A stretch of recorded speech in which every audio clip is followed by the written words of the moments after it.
I feel like based on the story you're sharing with me, that if anything, you would want to distance yourself from flippant accusations of drug abuse, right? And by the way, considering that you have family members who are, who've been down this road and that you're supposed to have sympathy towards it, you would try your best to not bring that up or not insinuate that unless you were 110% sure. So bringing up your family members now is just to avoid accountability. You're weaponizing your own family. Who you said... I'm sorry, I'm thinking like a snarker. See, I'm using your own line of argumentation and the shit that you would source against you because, see, isn't it annoying how every little move you make gets analyzed like that and then framed in the worst way possible and used against you? Doesn't that suck? I honestly thought that trolls, to be honest, were like a thing of many years ago until... It's a 15-year-old account! How many years ago do you think that existed? How does this not count as that? It's a 15-year-old account! If that account were any older, it would exist before Reddit! I did have more examples in the script itself, in my opinion, So why didn't you use those? Basically, like, her explanation for everything is, I'm bad at making videos. Like, everything just, like, her big excuse for everything is, I'm bad at my job. So we'll probably skip a bunch of that stuff. But my main reason for wanting to watch this, 'cause I was going to skip it, but then I was like, because I didn't get to cover her video on my stream, and I'm like, I'm kind of coming into this late, just because it all happened over Halloween when I had in-laws visiting, and I was, like, kind of taking a break. So I didn't get to cover all this when it happened. But I've actually debated an H3 snark, a clear H3 snark user live on my stream before. And I've talked to more than one of them, even though not all of them have been on stream. So I'm watching this to see, is she an H3 snark poster, or is she just someone who has sourced H3 snark for her video and just like lazily sourced them as a gotcha for Ethan without doing her due diligence and fact checking any of this shit? So is she actually snark brained, or is she just someone who got caught using snark to source a video, because she was making lazy content? Like, kind of, I don't know, like, I've seen her video at this point. I've seen her hit piece. I've seen, which is terrible, I've seen her apology after the hit piece where the crowd she was trying to please attacked her because she didn't say the word genocide when she talked about Israel and Palestine. So not only did she piss off Ethan's audience, but she pissed off the audience she was trying to cater to because she used the wrong verbiage. Like, these people aren't possible to please. Like, it's... I don't know why anyone would cater to that audience, because the minute you step even one toe out of line, they're going to devour you. Like, it's a snake eating itself over there. Just, why would you cater to that shit? It can't be worth it for what little clout you're going to get chasing Hassan. Like, it's just, it's a fucking house of cards and it'll collapse. Like, it's all going to fold in on itself. It can't possibly be worth it. But these people keep trying, man. They keep doing it. So I was going to watch this and try to figure out, like, is she fully snark-brained or is she grifting? Is she trying to pander to an audience and it has backfired in magnificent fashion? It's one of the two. I guess we'll see. Let's see. Timestamps. Let me get into the game because we're going to be doing Simpsons Fortnite as I try to max out this battle pass before we go back to Battlefield 6, because I am absolutely goddamn addicted to that battle royale and it feels really, really good. Oh wow, there is no timestamps beyond that. Holy shit. Okay, I don't know how I'm going to skip around the conversation then, since they didn't timestamp the actual conversation with her. So I guess we'll see how far into this we get. This may have to be a thing that's broken up over several streams now. And then I edit down after that. because he's not giving me timestamps. I don't know. It depends on how interested I am in this after they start talking. I want to see how it starts and how it escalates. And if she cries by the end of it, because I made my snarker cry. And I'm sure that he could too. If I had to take a guess before we even watch this, before I get into it, before I listen to this, if it is a snarker, here's going to be the difference. If it is an actual snarker,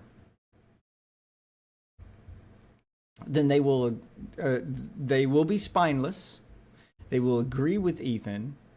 Tell him he's got good points. Tell him, oh, that's fair. Oh, you've got a good point. They will agree with him while also not conceding the argument at the same time.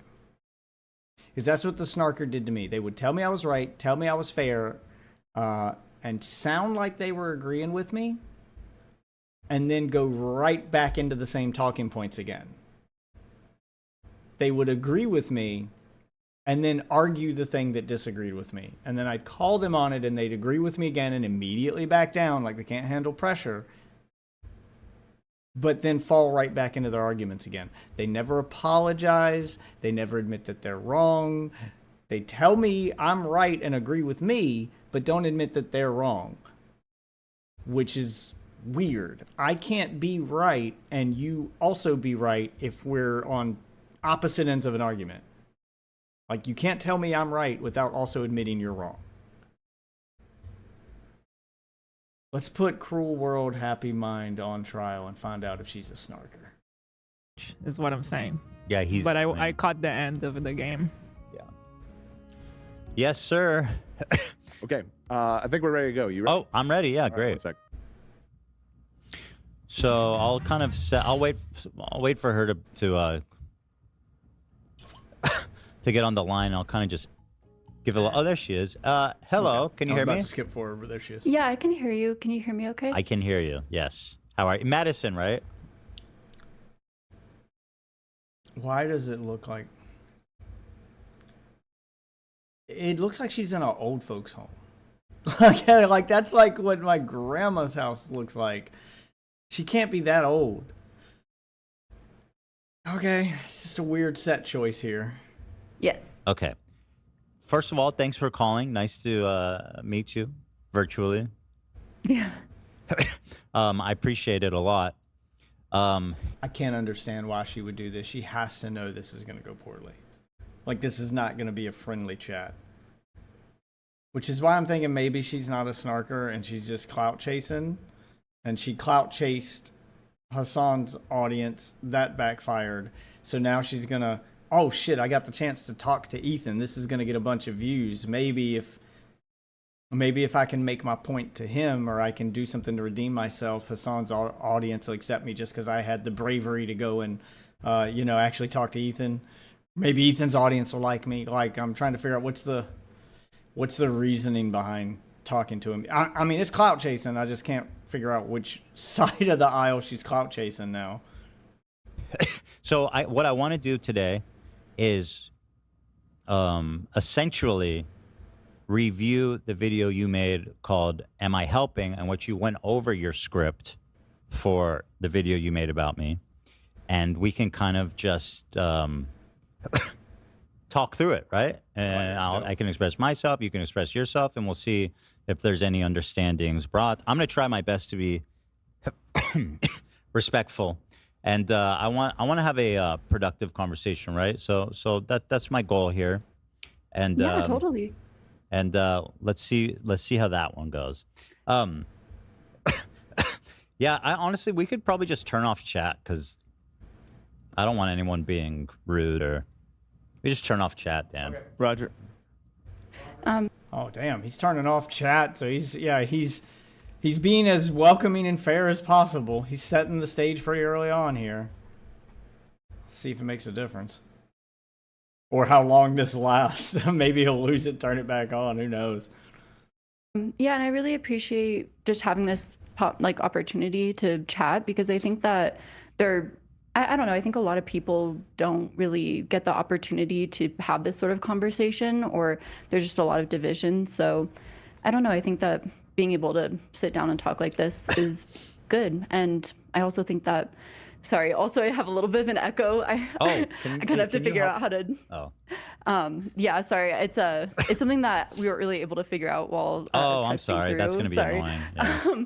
Yeah. So if I'm a little bit like glitchy or something, but yeah, I think that being able to chat, I think that a lot of content creators get really defensive, and a lot of the reason why I make this content in the first place is Money. It's money. The same reason 99% of people on YouTube make YouTube content, for money. I mean, there's some people who do it for the love of the game, but I'm not getting that feeling from you. It's most definitely money. The reason you're on this podcast right now is to clout chase and to get views and ultimately money. It's for money. just to essentially, I don't know, critique the ways in which content creation can She's trying to find a way to say it's not about money, but it's really about money. Because it doesn't sound like you have a reason to do it other than money. You're struggling to find a reason why without saying money. Just say it's for money. It's for like it's fine. Everybody does YouTube for money. It's fine. go too far, and I'm not beyond that criticism as well. You know, I think that it's really fair to critique the ways that I make content and for me to sort of learn and grow from that as well. So yeah, I want to have a conversation and be open to learning as well, being open to listen, and yeah, vice versa, you know.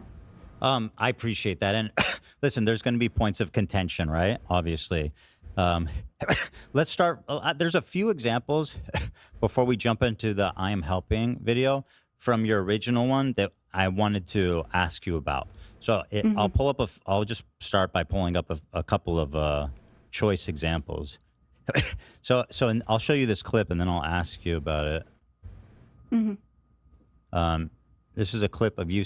Well, I'll play it and then, yeah. Hila, on the other hand, has made comments deemed even more insensitive. Oh, so he's going to go point by point over her own video in front of her. Oh, it's going to be fun to hear her process as she tries to cope about it and be like, well, no, that's not what I was trying to do. Or I was trying to do this. Or I was like, I wonder if she'll concede any arguments because there's so many things in that video that are just either outdated and have already been debunked or just outright malicious. There's so many times that it's going to be so easy in that video for him to debunk her, like live on his show here, that I'm wondering, like, when he proves her wrong, is she going to concede to it or is she going to make it sound like it's somebody else's fault? Like, it's going to be fun to hear how she handles this. All right, let's go. Oh, shit. Why is that invisible? Okay. Like calling toddlers terrorists? Rudy was saying that Palestinians are taught at 2 years old to kill Americans. And the Palestinians are taught to kill us at 2 years old. That's pretty spicy. Yeah. Do we have that one? Man, Like- that one? man. What do you mean? I mean, So you said she called terrorists. She said called babies terrorists. I didn't see that. Which is not what just happened there. Yeah. Okay, yeah, I think that's fair. I think I know where this is going. So I think a lot of her responses are going to be like I'm trying to call my shots, like I'm pointing out the left field, like boom, it's going over there. Like I'm trying to call my shots here to see if I can predict it because these people are so fucking predictable. So I think what you're going to see a lot of here is him saying that what she said.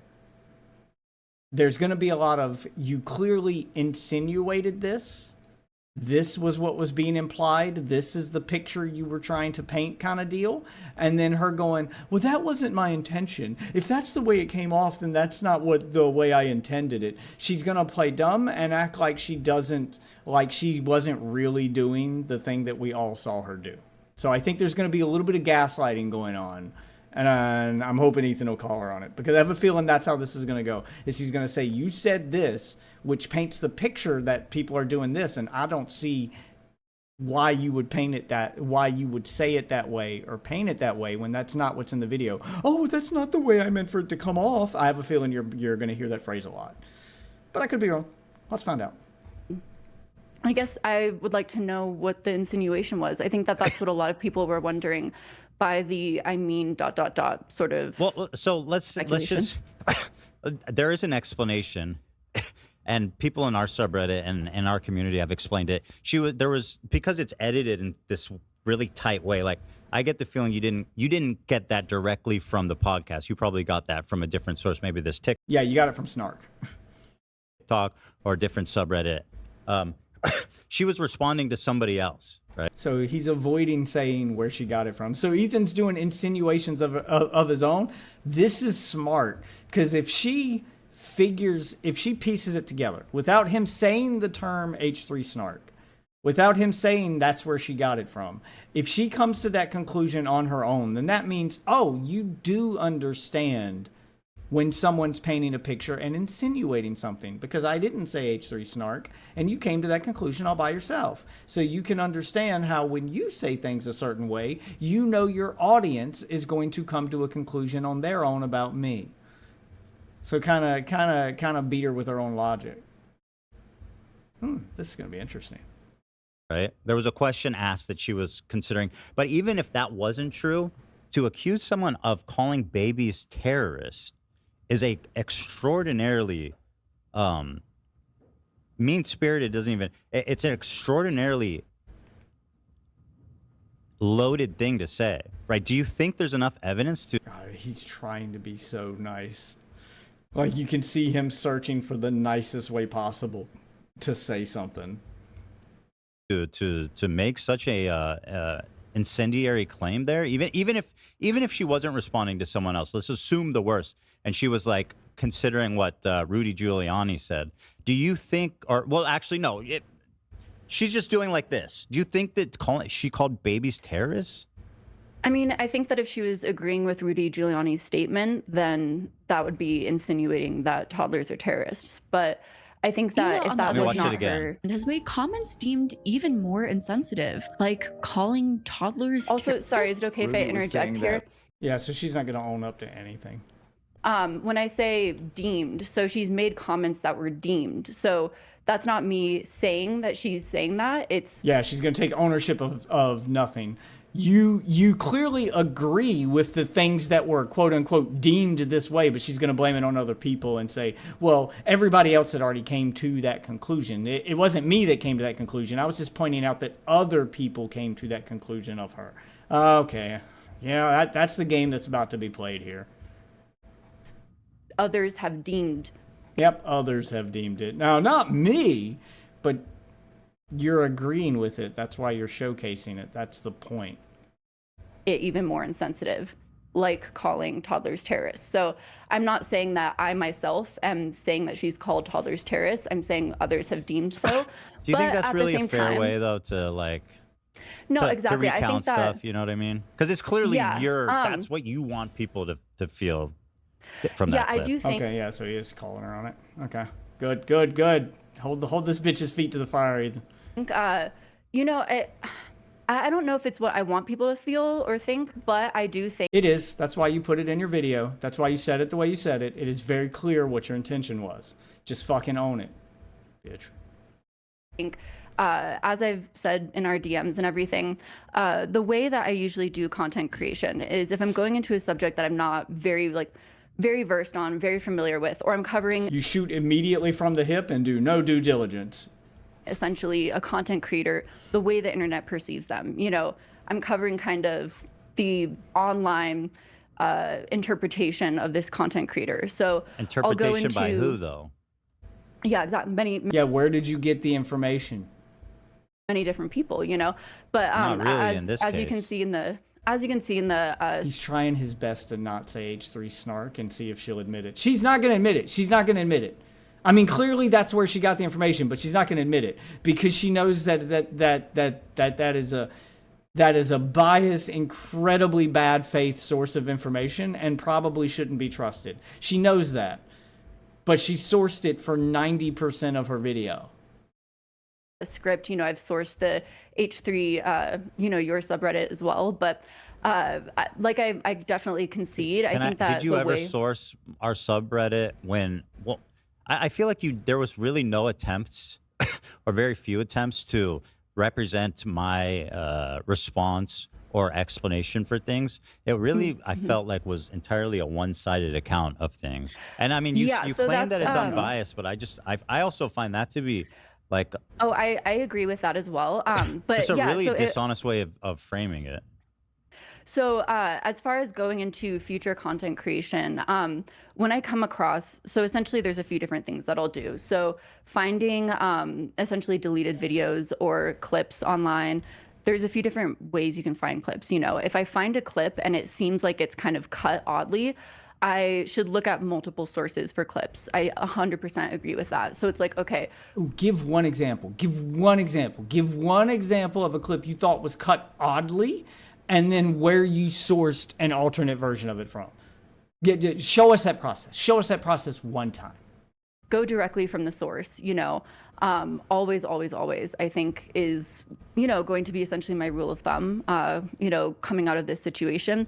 You know, especially even in this, I can relate to feeling at times like, you know, even on, you know, your subreddit, I felt like sometimes the clips from my streams are, you know, have been kind of chopped up, and I think that that's been a big lesson to me as well. Of I can relate to you in that. I can relate to other content creators and feel like, okay, I need to always look at what I'm viewing and go to the full original source whenever possible, 100% of the time.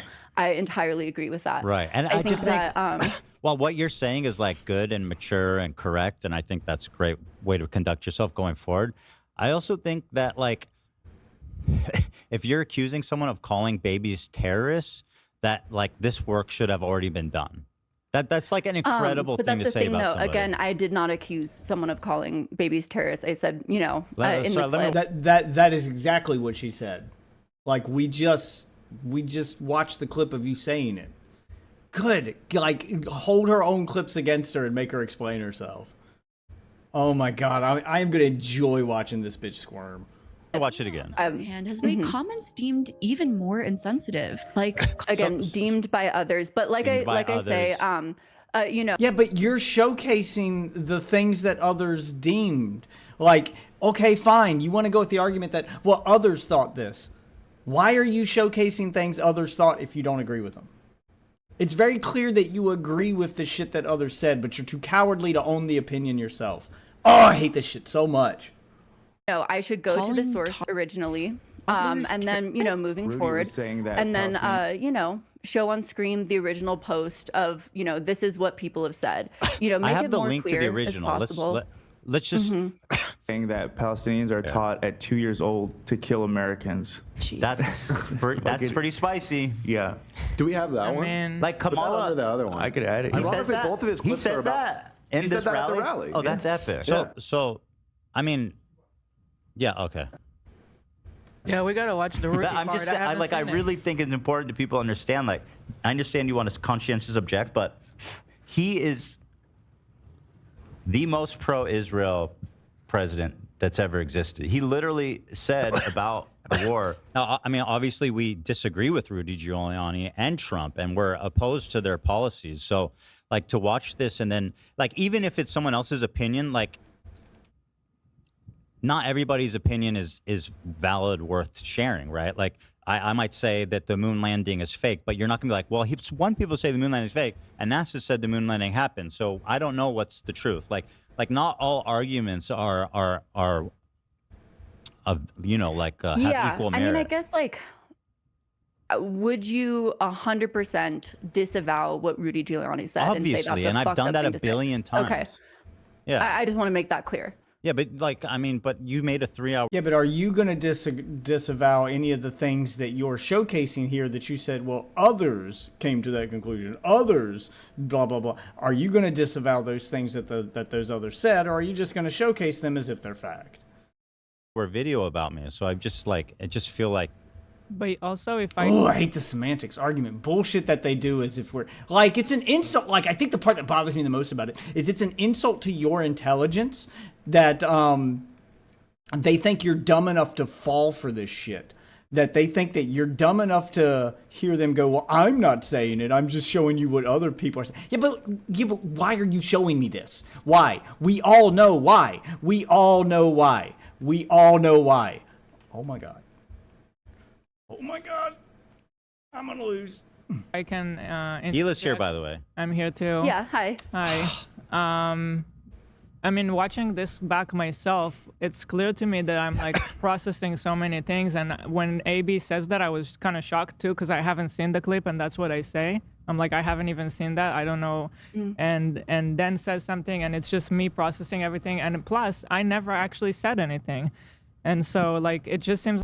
And unlike you, bitch, they do their podcast live, which was a point in your video when you pointed out the button as if the button was bad because they found a way to censor themselves live so you guys can't clip them out of context anymore, which is why you're mad at the button. You don't care that the button censors them. Censorship is what you guys want, right? You want them to not say bad things. Now that they have a way to censor them, you're mad because now you can't use the fact that they're live against them anymore. But regardless, they do their shit live. You pre-recorded this, which means you had time to sit down, write it out, and formulate your thoughts. And that was the best you could come up with. They at least have the excuse of saying, you're getting to see me formulate my thoughts live. Even with the button, I can only erase 30 seconds of dialogue. So like the majority of my thoughts are still being processed live.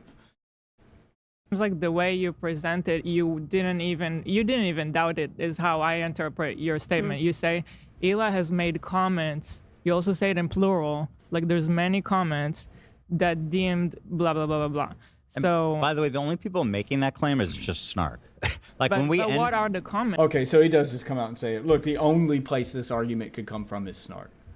And so I actually didn't say anything. And that, Let's see how she reacts to being accused of sourcing Snark for information. that is your example that you show. You show me not saying anything. But and all these kind of talking points always come out of Snark. Like we'll end an episode and then we'll see something like this and be like, what? Like that was like wholesale invented, right? And also just another comment on this one is that AB, I don't know if you know, he's Muslim, and he wouldn't just sit here and like sit passively by if Hila was calling babies terrorists, right? Like that's also kind of an insult to him.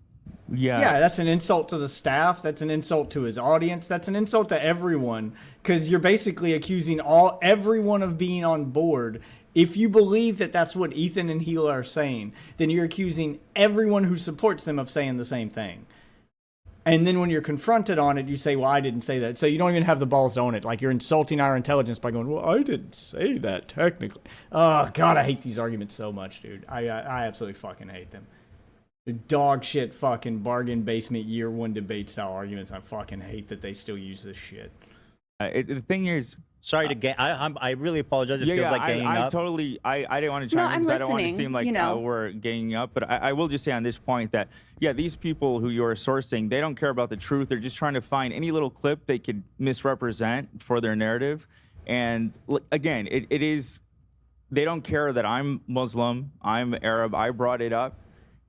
I would not just sit here like an idiot if Hila was like, "Oh, your people are killing people at 2 years old," and I'm just like, "Yeah, okay." It wouldn't happen. Yeah. I mean, I guess to speak on what I have seen online, which again, I experienced this as well, and of not speaking up enough, not saying what's happening is a genocide. And I think that that's essentially a sentiment of you need to speak up more. Sorry, I bumped my mic.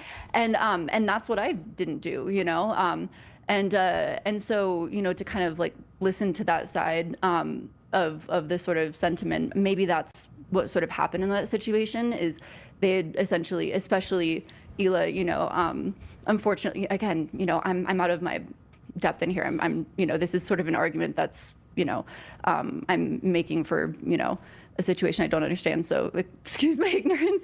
I don't know what I'm fully talking about here, but, Then why did you make a video on it? Did she just openly admit she doesn't know what she's talking about, but made a whole ass fucking 3-hour-long video on it? What?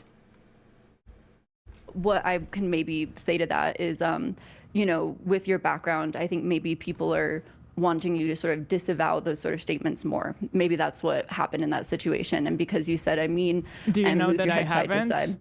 Do you know that I haven't disavowed? I think that, again, with Rudy's statement, No, that's a no. and maybe they were just expecting like a sort of like, that is fucked up. How dare he say that? She didn't do the homework to see if you actually disavowed it or not. Like, kind So of thing. Were you Yeah, watching? I Did mean- you watch the whole podcast? Because I don't even know. I would love to see a clip. I would love to see you say that. I don't. Sure, I wa- mean, I don't- That's a no. That's a no. That means she didn't watch the whole thing. She didn't even do her homework on the thing she was talking about. I don't remember we what can- happened the rest of the podcast, but I've disavowed what's happening in Gaza many times. Yes, I know, and I showed those clips in my section.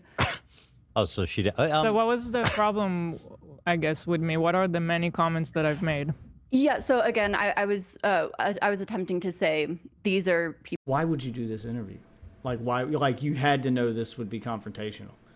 Like, this is 100% a clout chase that you would even be willing to subject yourself to this, that you had to think that you would get either a bigger audience, is you either thought that maybe you could win over some of Ethan's audience or Hassan's audience would applaud your bravery for going on there and accept you.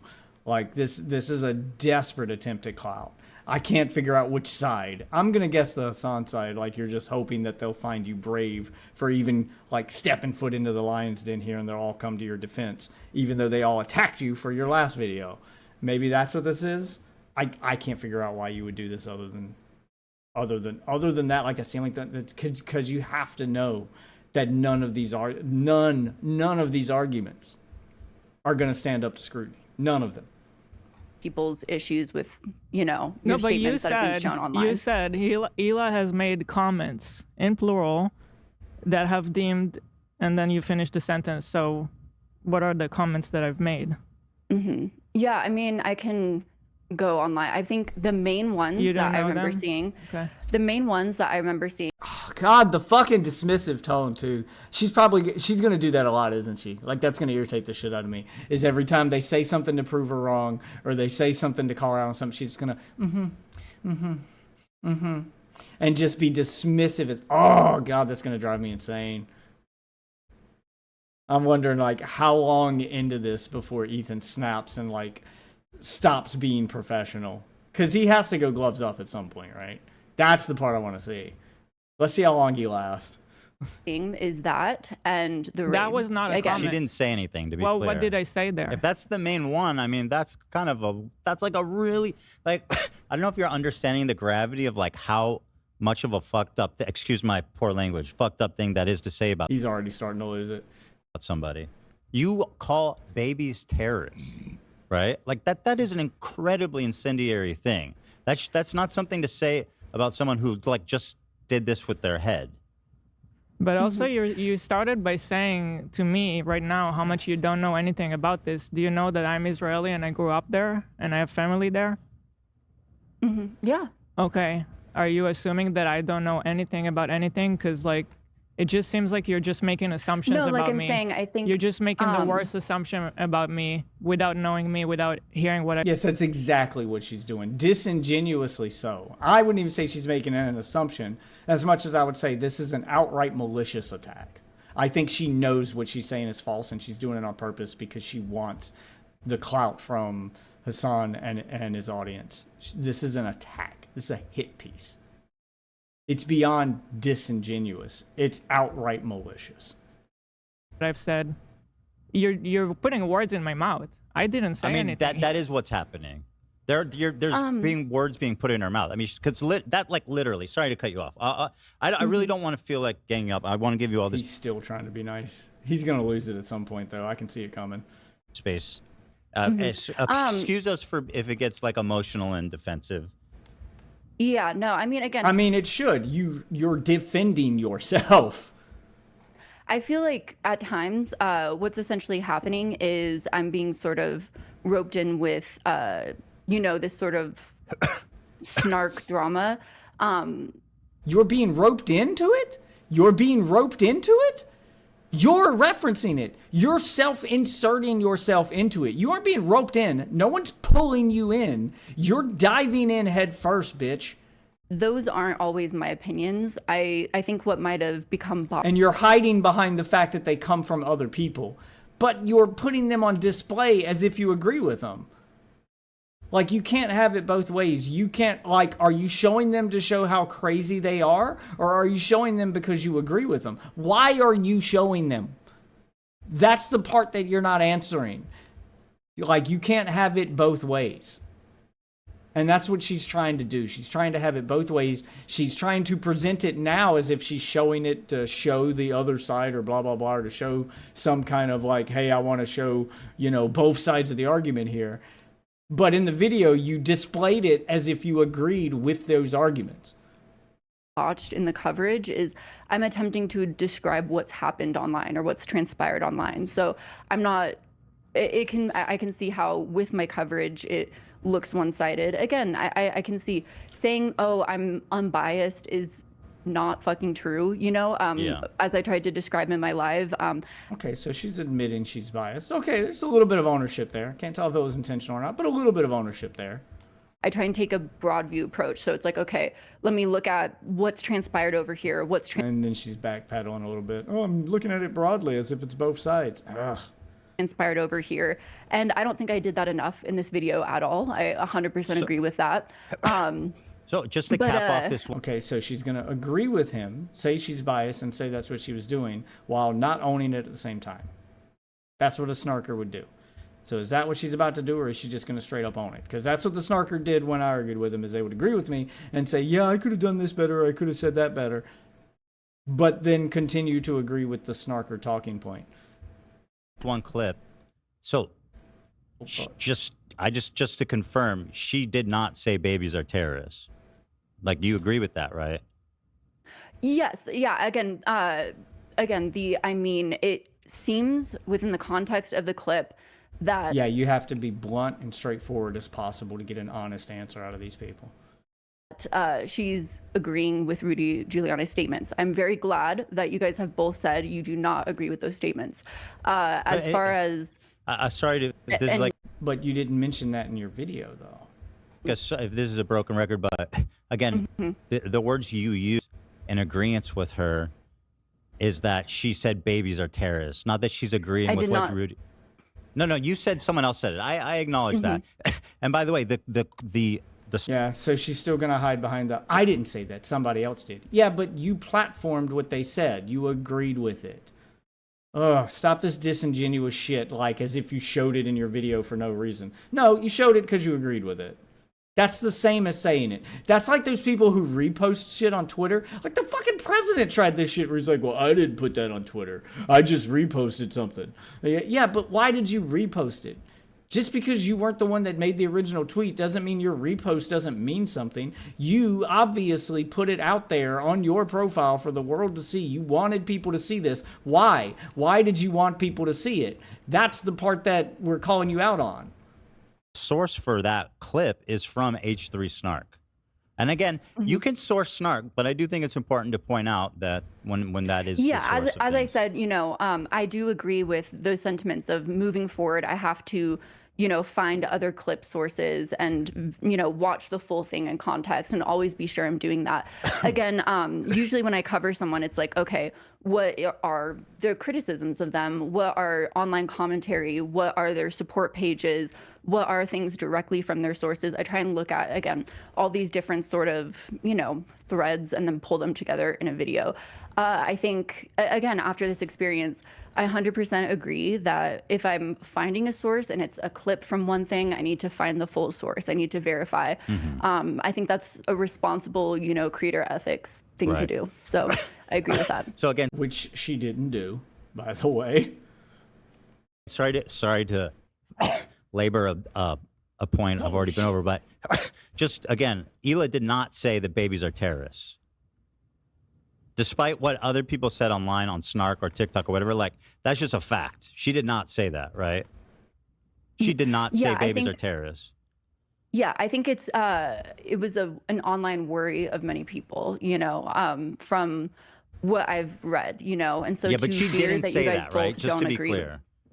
No, she said I mean and nodded her head. And again, I guess moving forward, again, it's I'll have to practice discernment with each situation, but especially with a very sensitive situation like this,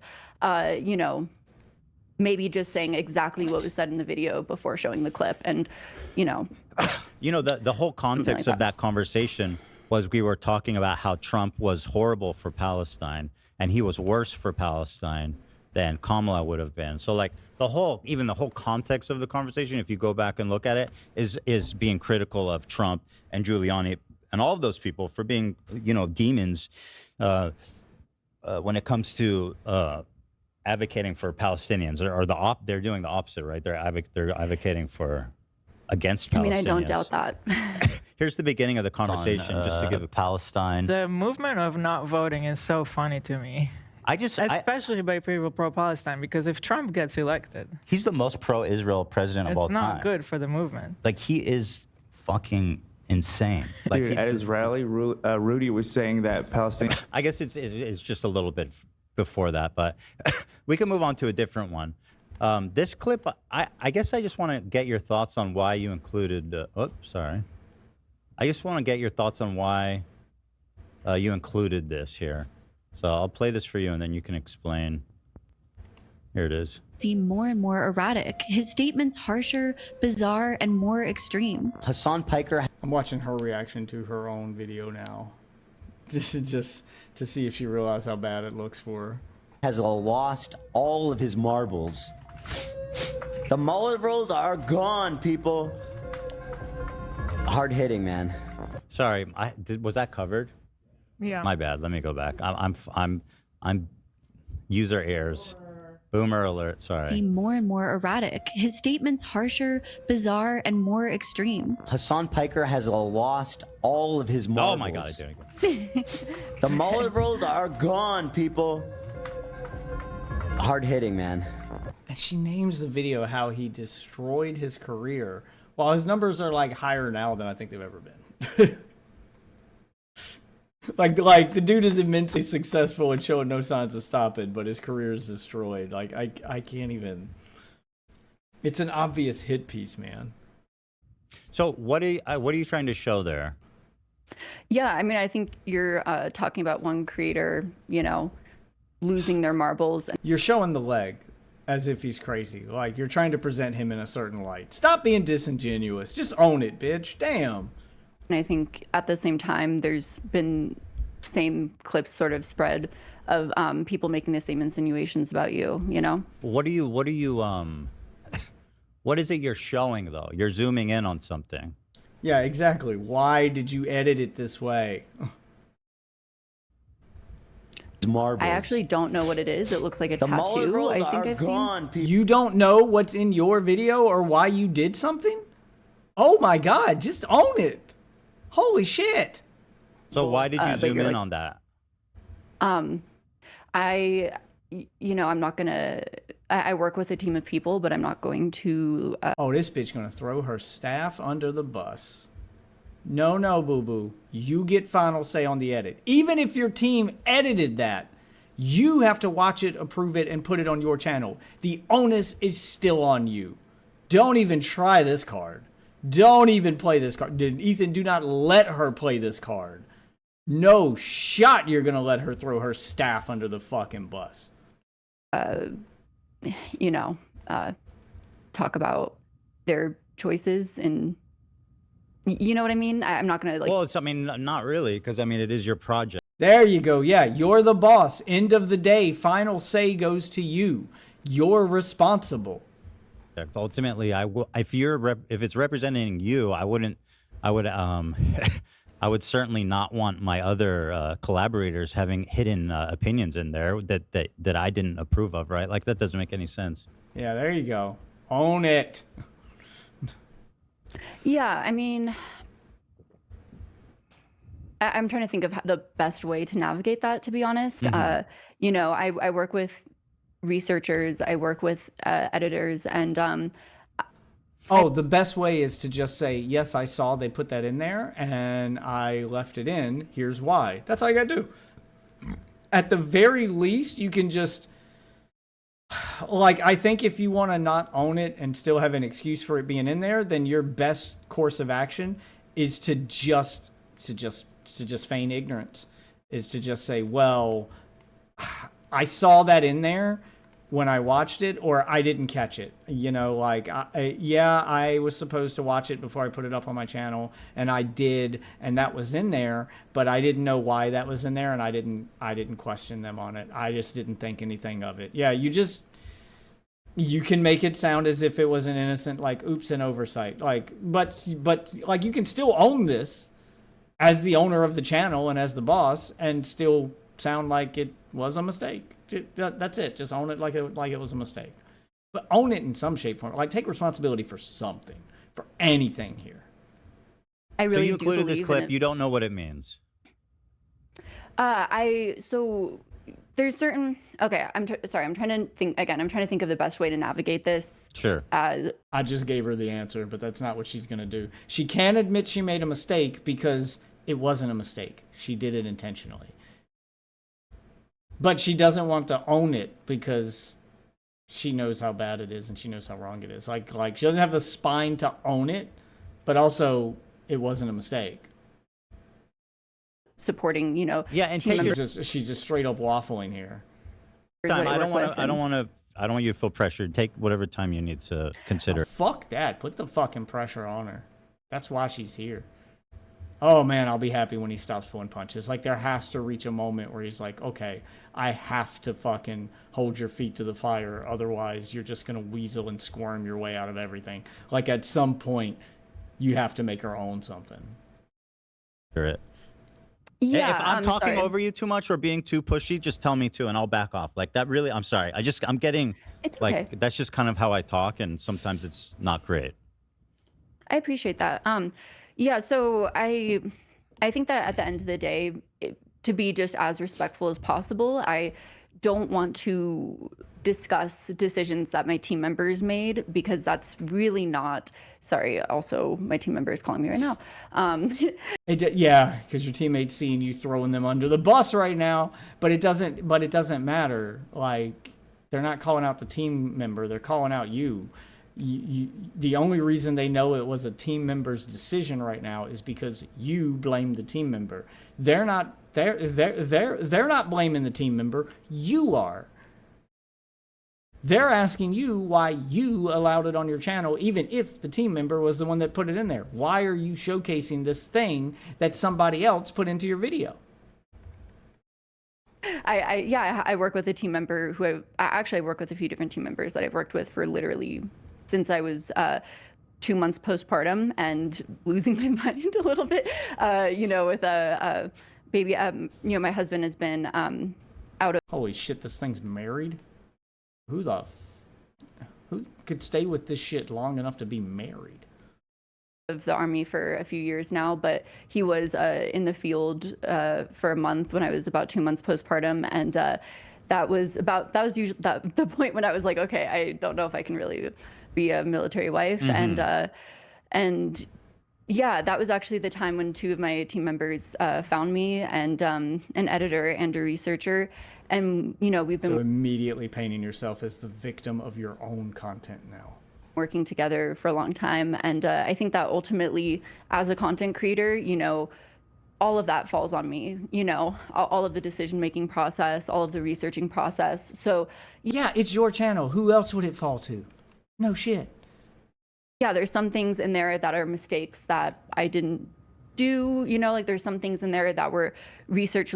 But they're mistakes that you didn't catch, which is still your mistake. If you're the boss, it's your channel, and mistakes were in the video that you didn't catch, then that's still a mistake on your part. You didn't catch the mistake. You failed at your job too. It's still your failure. If the boss doesn't catch the mistakes of his subordinates, that's his job to go behind them and catch their mistakes, then you failed at your job too. It's a failure all the way down the line. Blaming them doesn't get you out of this.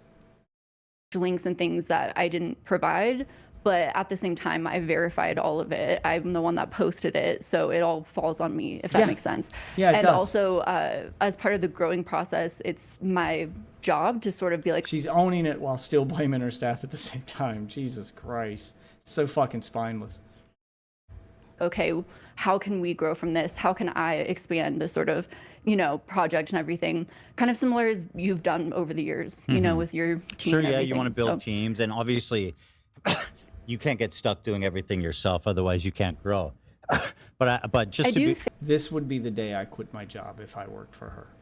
If I saw her trying to throw me under the bus on a live stream on the second biggest podcast in the fucking world, I would have already quit. And I would be in his chat right now begging to be brought onto that stream with them to talk to them just like she is. I would either be defending myself in the chat or I'd be going, tag me in, coach, I'm ready, and wanting to be on the stream with him.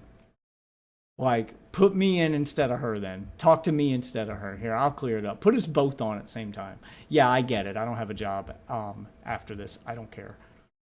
I think that this has been a really, sorry, also I interrupted you. That's okay, but I do think that this has been a good lesson for me to kind of scale back a little bit and, you know, really focus on, because I think that, you know, really focus on the research coming from me for a little bit, just a few projects at least, to really be like, okay, you know, with all these lessons in mind, how do I, you know, move forward and kind of do those things and get used to that. And listen, we all learn. We all have learning experiences. I just wish it wasn't at the cost of my life. Okay, he's still kind of trying to be professional, but he's starting to he's starting to like not pull his punches anymore. He's trying to find a professional way to not pull his punches. I can tell he's getting frustrated. Good. Yes, Ethan, embrace it. It's time to go full demon time. Right. I mean, again, as I've communicated to you, you know, a lot of those, I mean, again, that statement that we just went over, the Rudy Giuliani statement, I can go back and edit out, and any other ones that we come across here. Editing it out doesn't change why you put it in there to begin with. Like, he's not asking you to retract anything. He's asking you to explain why you made the decisions that you made. That's what he's asking.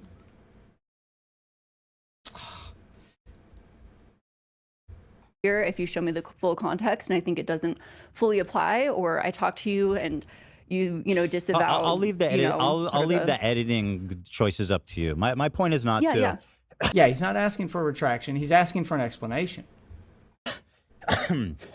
Remove but I also or to silence. She's like a child who gets caught and thinks if they say they're sorry, then everything will be fine and it'll go away. No, there still has to be consequences. The apology is step one, but it's not where things end. You're an adult now. This is how it works. A positive conversation. I just to kind of. You don't get to do wrong, apologize, and then it goes away. You don't get to avoid consequence with an apology. Yeah, exactly. But just kind of, because I'm not sure if you answered. So do you have an opinion about why there's harsher, bizarre? Why you're zooming in on my leg here? I'll just play. It's really short. Has lost all of his marbles. The mullet rolls are gone, people. I mean, clearly it's the marks on the leg, but why? What about those marks did you find significant enough to highlight? Hard hitting, man. So there's a very deliberate effort to zoom in there, right? Yeah, I don't know. I mean, I guess my main question is, why was your leg up when you were That happens all the time. I mean, I do that. No, it's not the leg being up. It's what's on the leg. Why are you showcasing the marks on the leg? What are you insinuating that they are? What are you trying to say that they are? Why are you showing them? That literally every episode. Okay. So my leg being up is implying something? I mean, is it the most professional? I don't know. Is that why you included it when you're talking about? I guess have I claimed to be? She is searching. She's searching for an innocent way to call it out that doesn't like sound malicious. That sounds like, oh, I was just trying to say you weren't as professional, or you know, like she's trying to find the like least malicious way she can explain this that'll make this line of questioning go away. The most professional. Is that a tattoo? It is a tattoo, yes. Okay, yeah. But it seems, if I can make an assumption, the insinuation here clearly seems to be that I'm on drugs of some kind. I think they're trying to imply that I'm on meth or something like that. Yeah, it's a snarker talking point. He just wanted her to say it. He just wanted to see if she would own it, and clearly she would not. So now he's just going to explain it to her, which she already knows because that's why she did it. And the edit. I don't know if that would be the proper insinuation because, to be honest, my team members know that I have a family member who's a meth Yeah, she's straight up not gonna own it. addict who's very close to me. So Right. Well, then what is it? I just genuinely don't know what it means. More You saw, erratic. His I'm getting statements more and more harsher- erratic. People in snark and in that world calling me, saying that I'm on drugs, which is, again, a really fucked up thing, and excuse my language, to say about a dad of 3. Someone who has Tourette's, someone who has anxiety disorders, someone who deals with all this stuff in the public eye, to insinuate that I'm ever... Could you imagine him being on meth with Tourette's? Can you imagine how crazy the tics would fucking be? on drugs or that I'm Bizarre somehow and more acting... extreme. Hassan Piker has all You say I'm acting more extreme, lost and then you show all a of his close-up marbles. yeah, Marbles of are me- gone, people. And it almost looks Mm-hmm. like someone's trying to say that it's like a scar, like a scratch wound, and I'm just manically kind of grabbing my leg like I'm on some kind of drug. Like, that seems to be the obvious I mean, even if he was, that could be a tic from his Tourette's. That doesn't necessarily mean meth. Again, the man has Tourette's. insinuation to me. I mean, that can certainly be your opinion on that. Well, what is it? I mean, if you don't know, then who? Yeah. He's not asking his opinion. He's asking your opinion. Why did you do this? What is your opinion?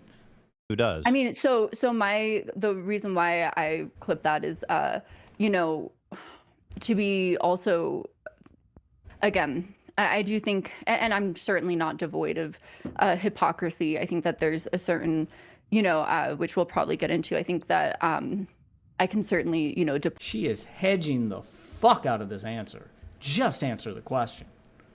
deploy hypocrisy, and that's happened a few times. And I think that anytime that happens, it's within anyone's right to check me on that, for me to reevaluate and learn from that.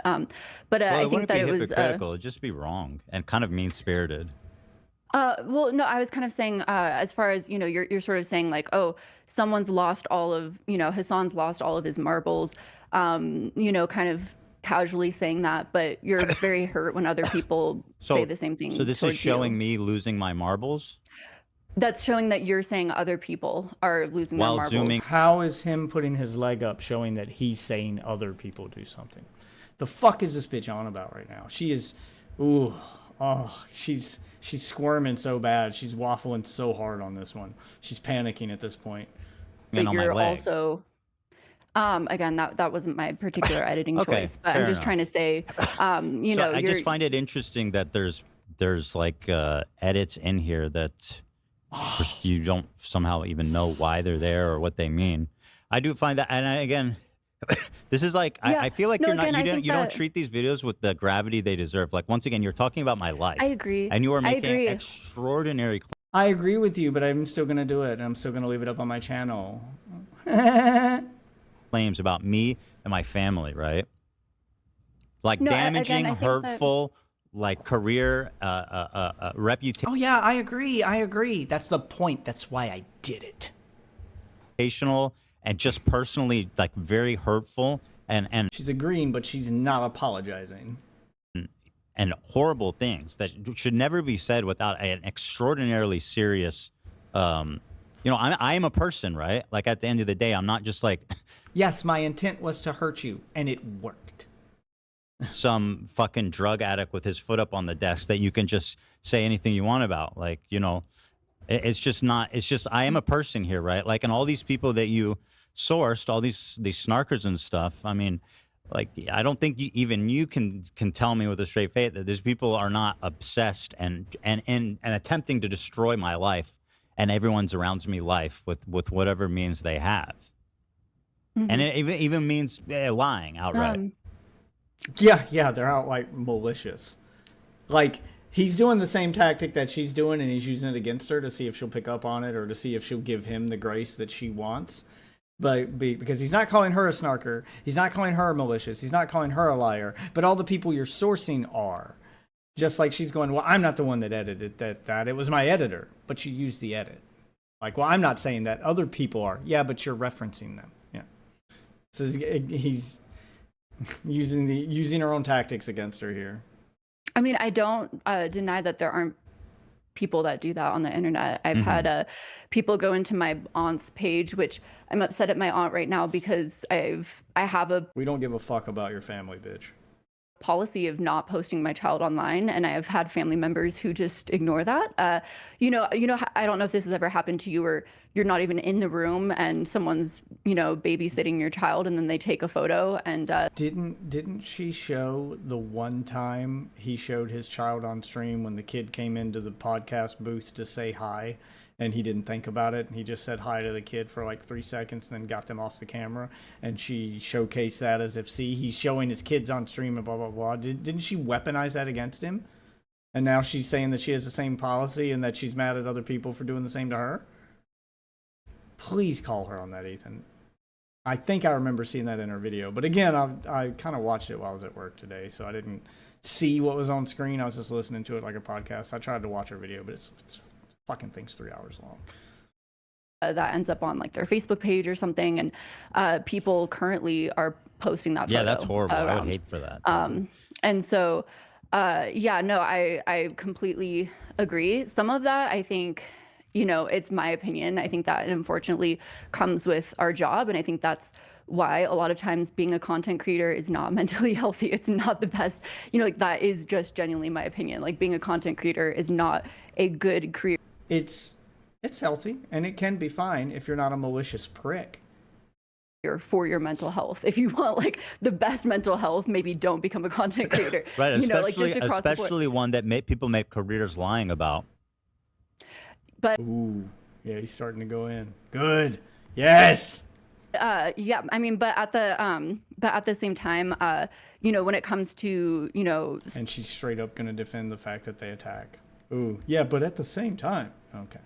speculation, I think, you know, again, I have a family member who's really close to me who's... I don't call it speculation. You didn't display it in your video as if it was speculation. You didn't, like, give that caveat to it when you showed it. You showed it as if it were fact.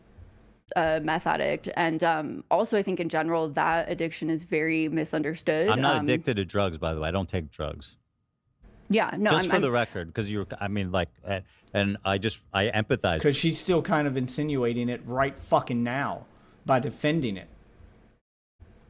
With you, right? I mean, addiction is Yeah. horrible and damaging, but I do not. Well, I'm not on drugs. Yeah, what I was gonna say is that he's literally the most functional person in the world. I mean, you know, you wouldn't. Most people. Right, but Well, I was gonna say that being on drugs made him better, actually. I don't take you know? drugs, just for the record. Yes, no, I'm not saying that. I'm saying like, you know, you know, I think. Then what are you saying? It's again something that I've talked about a lot in therapy because most. I did you smoke know, crack one time. We don't care about your therapy. Oh, God. Please don't take this seriously. Clearly he's joking. I don't believe Ethan smoked crack. I did. I don't know if Okay, you knew that in your research. That is true. I do now. Yeah, because I did see your I get live. I get quick to be corrected on that one. I did smoke crack once. Okay, but yeah, no, I think like you know, a lot of addiction, people have trouble empathizing with it because they see, you know, essentially people at their worst states or these, you know, very exaggerated things online, and they think that you know is across the board all addiction, and I think that's why a lot of addicts again. He actually did smoke crack. It's not sarcasm. Well, was it like by accident? How did this happen? And how did I not know this? I thought he was being sarcastic. I thought he was trolling her. Because something tells me that these people can't tell when they're being trolled or even know what a troll is. Because clearly they don't pick up on sarcasm or hyperbole. Not Ethan Klein, who's not an addict, but addicts, and you know, because you know you don't. I guess do I don't drugs, you just understand did the point crack of the runs. conversation if I don't do drugs, right? Yeah, I'm just kind of saying. So what I'm trying to say is that The point is to make it look like you do drugs. You understand the point, Ethan. You're still being too goddamn nice. Why? Maybe he's scared that she'll just hang up and the content will be over? Like, yeah, because she's not there in person. This interview would go a lot differently in person. That's like always the fear with doing these online Zoom-style interviews, is you can't go but so hard because they'll just leave the interview. I mean, it makes them look bad, but they'd end up looking worse if they stayed. So most of the time, they'll just get scared and run away. God damn. you know, most addicts literally do not look like addicts. They and that is also why they struggle to get help.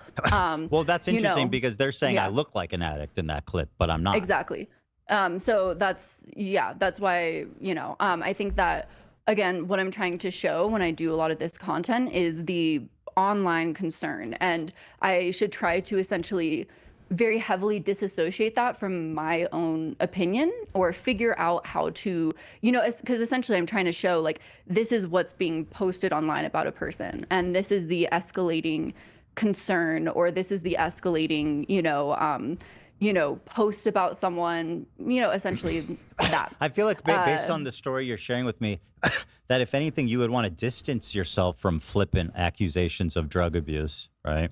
And by the way, considering that you have family members who are, who've been down this road and that you're supposed to have sympathy towards it, you would try your best to not bring that up or not insinuate that unless you were 110% sure. And even then, you'd say that you're doing it because he needs help, and you would reference your family members and say that you know how bad it was. You would show sympathy towards it, but that's not what you did. So bringing up your family members now is just to avoid accountability. You're weaponizing your own family. Who you said... I'm sorry, I'm thinking like a snarker. See, I'm using your own line of argumentation and the shit that you would source against you because, see, isn't it annoying how every little move you make gets analyzed like that and then framed in the worst way possible and used against you? Doesn't that suck? Never provokes me. I mean, she was, during my debate with Hassan, tweeting that I'm on drugs. And she knows me in real life. So, I mean, that's pretty insidious. But it just seems to me that you would want to separate yourself from these flippant, kind of thoughtless, irresponsible accusations of being on drugs. When especially when you're talking about someone with like a Tourette's syndrome and other neurological stuff going on, right, that would cause me to be antsy and stuff like that. It just feels... Yeah, good Lord. That mixed with like a cocktail of hard fucking drugs like crack and cocaine. I can't even imagine what that would do to his Tourette's. It's, again, kind of really messed up thing to say. And as a parent of three, too. Sorry to cut you off. Yeah.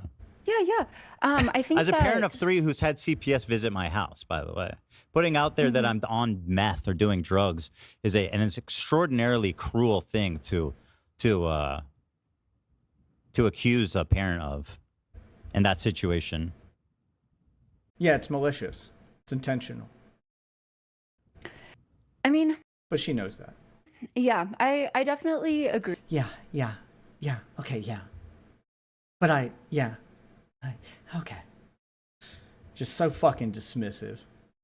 Agree with that. I think that, again, as far as, and I think that this is referencing the... This bitch is insufferable. Big post of concerns for Ethan's mental health on the Snark page, if that's what you're referencing, where it kind of discusses that.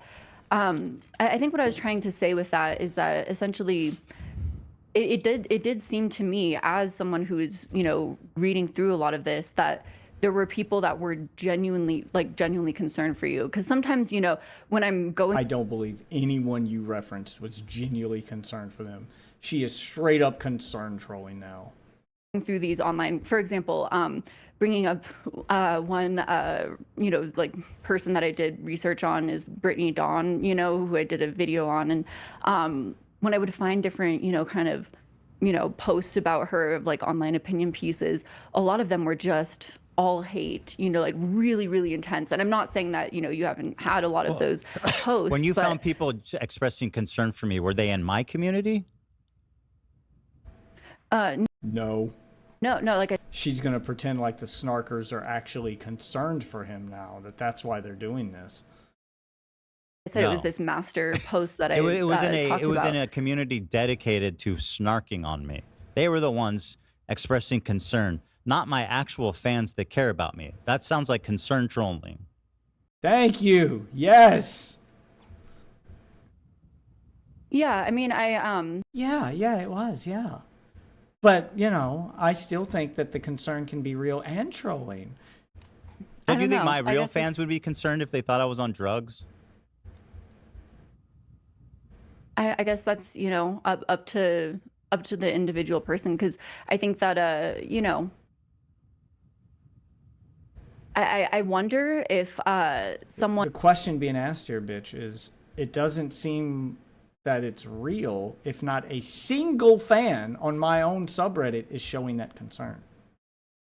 Yeah, it's up to the individual person, but you mean to tell me that on my whole subreddit, not a single individual person showed that concern? That's not a red flag to you? One became concerned, would they get pushed out of your community? Would that happen? I don't know. I mean, no, I don't think so. I don't believe so. I mean, there are people who get banned are people that are just being like inflammatory and mean-spirited, and you know, a lot of. All of her responses is just her agreeing and then bringing up something else in a sob story. Yeah, it's the exact same thing the snarker did when I debated the snarker. Is they agree with me, but then find a way to justify the thing that they're you know, they agree with me that thing is bad, but then find a way to justify the thing is bad anyway. Like, she just did it right there. She agreed that, yeah, I think you know, it's up to the individual, but I believe that your community, yeah, I agree with you. I believe your community would be concerned. But if they were concerned, wouldn't you push them out and then, yeah, and still make it his fault? Like, she finds a way to agree with him, but then still blame him. Other kinds of people. Well, anyway, listen, let's move on to another topic. I feel like we've kind of discussed that one through. This one really struck me, and I'll play it, and then you can respond to it. Here is this clip here. This one felt like very it kind of blew me away, frankly, just to be totally honest. Implying that Ethan and Hila are pedophiles because Ethan made jokes about pedophiles and Hila has a hoodie with Care Bears is so gross. Which I hopefully did not fully imply that, because... You absolutely fully implied that. Yeah. There's literally no other way to take that part of your video. That's literally the reason you included it. There's no other way to take it. No. Even in a hit piece like this, have you no shame? Do you not care about the impact your words on people's life? I can't believe No, she doesn't. Anyone can stoop to such lows. Actually, I prefer to even show you the original clip. That was your kind of explaining it. Hold on one sec as I pull that.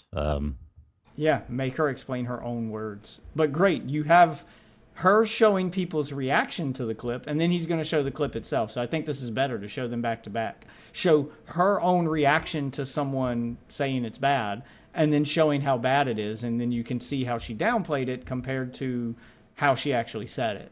Oh, good. Good. Her reaction to this now, having to see both sides, and then explain both sides now, is going to be great. Oh, I'm going to enjoy watching her squirm now. And I'm going to enjoy Ethan finally taking the gloves off and being like, you know what, I don't care if she runs away. I'm going all in. That has to happen before the end of it. That has to be how this ends. I can already see it coming. Like, that has to be how this fucking ends. But,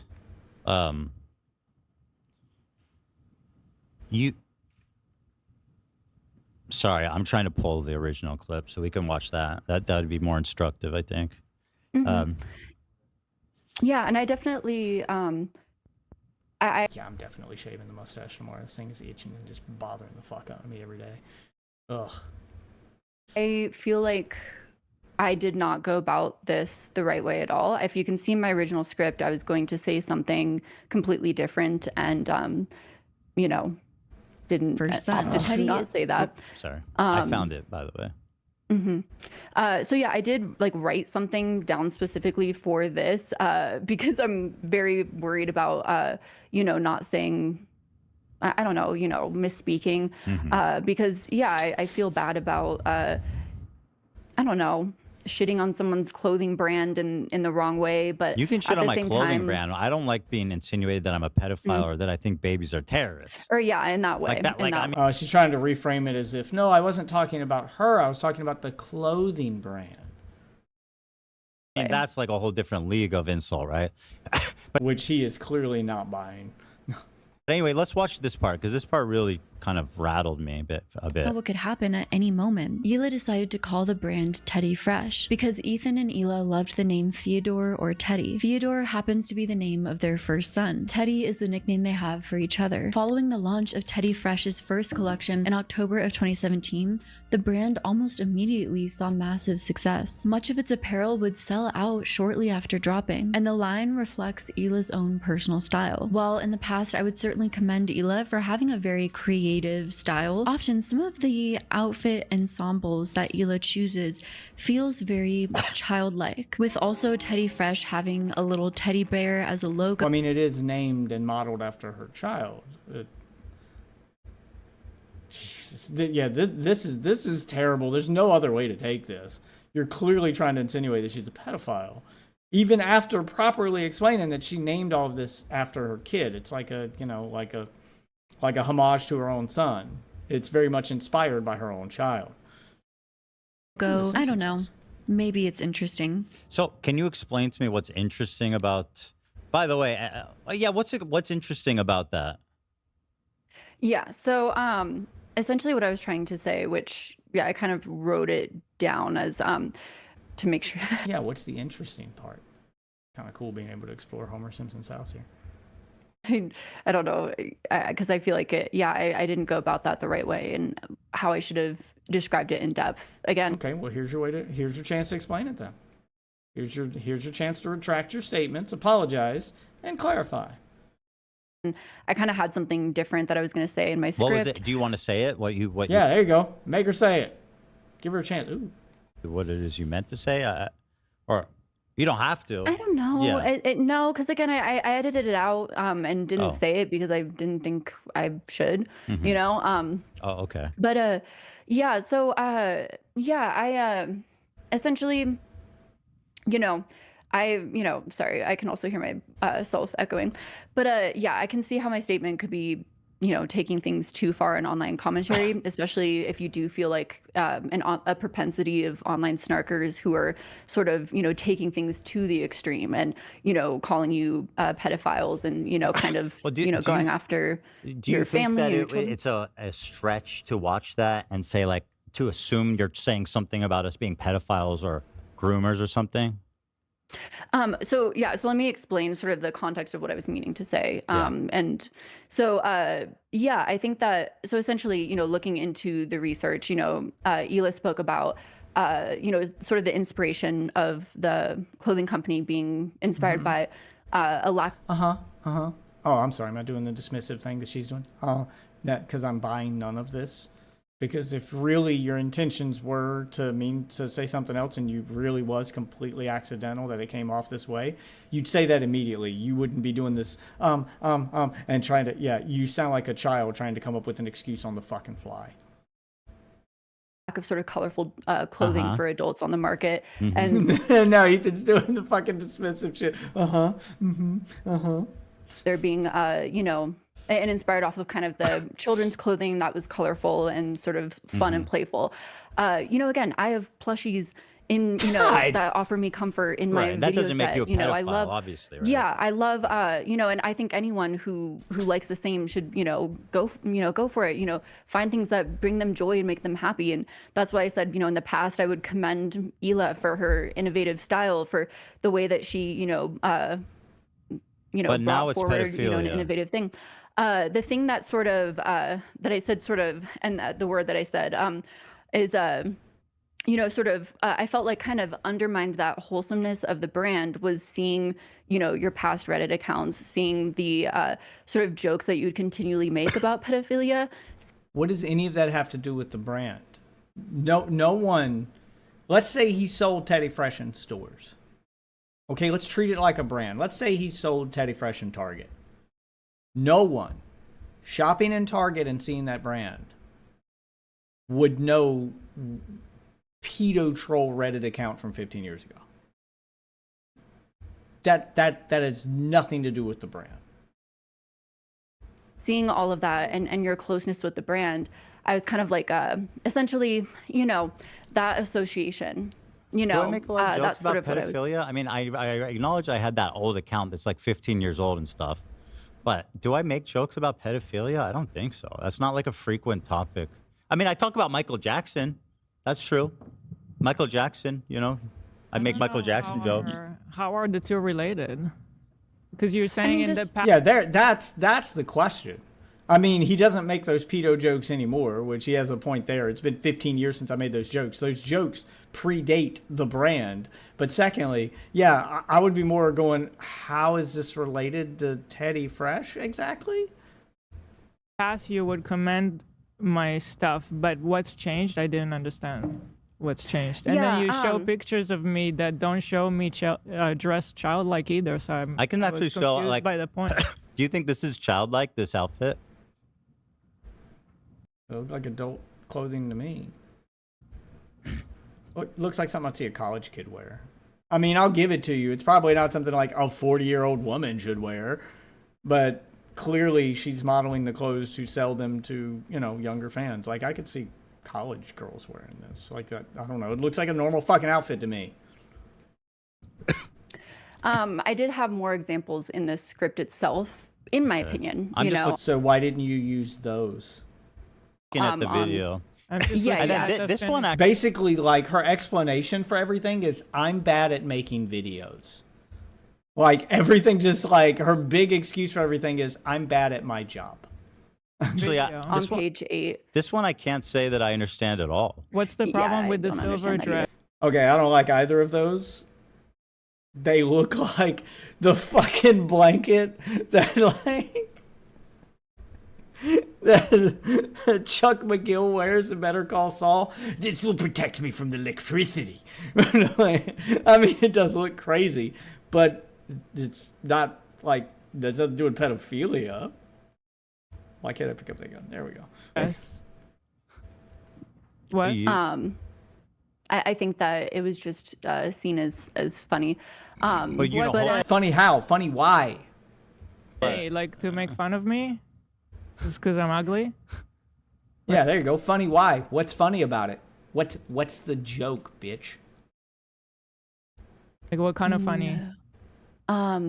You should look at the comments on Snark where this is found from and see, like, the kind of jokes that you're tapping into. She's seen them. That's where she got it. She knows. So. Right. Yeah. Okay. Yeah. Yeah. She knows because that's where she got it. Yeah. Yeah. Yeah. You got me. Yeah. That's what I did. Yeah. I will. But yeah, no, I mean, back to the point, again. So goddamn I hate this bitch. I hate this bitch. It's, you know, essentially taking something. I mean, again, a lot of people have things that are sort of inspired off of, you know, children's aspects that bring them joy. I think right now a good example is like all the surprise boxes, you know, that are sort of Marvel movies, comic book movies. You mean all the things that are popular right now that adults like, that are clearly based on things that were designed for children? I mean, superheroes were literally created to be role models for children. That's why they exist. That's where the idea of a superhero came from. So is everyone who enjoys a Marvel movie a pedophile now? By your logic? I mean, I'm just help me follow the logic here, sweetie. You know, yeah, they're not all pedophiles. The Labubu's in the back of Dan's set, but Dan's I think that no, but I think that again, like I said, it's you know, as I was researching for this video and seeing just like, you know, some of Ethan's past content, it was like, okay, you know, Ethan's very involved in Teddy Fresh and often, you know, promotes the brand. And so, again, like I said, it just sort of... You're talking specifically about comments made 15 years ago, right? You just said this picture is funny. Like, I'm wondering what was... Yeah, you still didn't answer Gila's question. Good, yeah, don't let it go. Gila's fucking pissed about this. Yeah, like, what's funny about this? Answer that question, bitch. Funny. Can you... You didn't say in this video that the problem became Ethan's Reddit account. That's not what was said here. You said you have problem with how I dress. Again, I should have you just said now that this is funny. More in depth. Is it just making fun of the dress she's wearing? I think that the photo was added in. Yes, that's what it's doing. in because it was seen as funny, and What the do you person that think? edited it. Yeah, why is it funny? And what do you think? You put it in your video. I'm asking you, what do you think? But what- you're asking Do you what think I this think. picture, Yeah, what's funny what about I'm it? wearing is funny? Do you think I'm dressed like a pedophile? I don't understand. What is your point? Yeah, I think that I think that if you're asking me what my specific viewpoint is on that particular outfit, do I think it's like really trendy right now? No, I don't think it's really trendy right now. Okay. Do I think it's not like, trendy. So the point is that I'm I out don't of know. trend. That would be a different video. That's Sure, you like- can make that video that I'm not trending. I don't know. enough. Yeah, I feel like it's Sure. So this is another you know, your kind of editor a- kind of sneaking one in on you again. Yeah. All of her arguments boil down to I'm bad at my job. Like the best defense she has is being incompetent as a YouTuber. So, I mean, it's a bit of a straw man, but if you want to talk about that particular photo, yeah, we can go Wait, in what? depth Sorry, about what's a straw man? that outfit. The photo itself. The photo is in your video. Yeah, how is that a straw man? I don't think you know what a straw man is. How is that a straw man? I mean, yeah, no, but if we want to debate the specifics of that photo itself, we can talk about that, you know. Yeah, that's the topic of discussion. Why is it in your video? Explain yourself. That's what's being asked here. Yeah, I want to talk about that. But if we want to talk about the sentiment that I discussed and, you know, why I meant that and why I think I should have expanded more on that. They're one and the same. You clearly did it because you were trying to send a message. I think your sentiment and the reason behind the picture being in there are one and the same. That's the point. So it wasn't, you know, taken out of context. We can discuss that as well. These are the looks, by the way, you included in your research to say that her clothing is childlike and quote unquote interesting. So, like, I mean, yeah, I would the say blue that is face childlike one? and The interesting. blue face is my artistic impression and how I interpreted famous art that I was inspired by. The other ones are Y2K inspired. Yeah, and again, I would commend that for being fashion forward and everything. Okay. Like I said, you know, Ethan's past comments. But just a second ago, she wasn't fashion forward and she didn't have good fat, but now she is? Like you're agreeing with everything they say while not explaining anything. Oh, it's so fucking cowardly. Simply, in my opinion, sort of undermined the just to be clear, we're wholesomeness. talking about 15-year-old accounts posted from an account with the name troll in the name. Yeah, that's clearly not meant to be taken seriously, and absolutely no one who saw that account took it seriously at the time, nor should they now.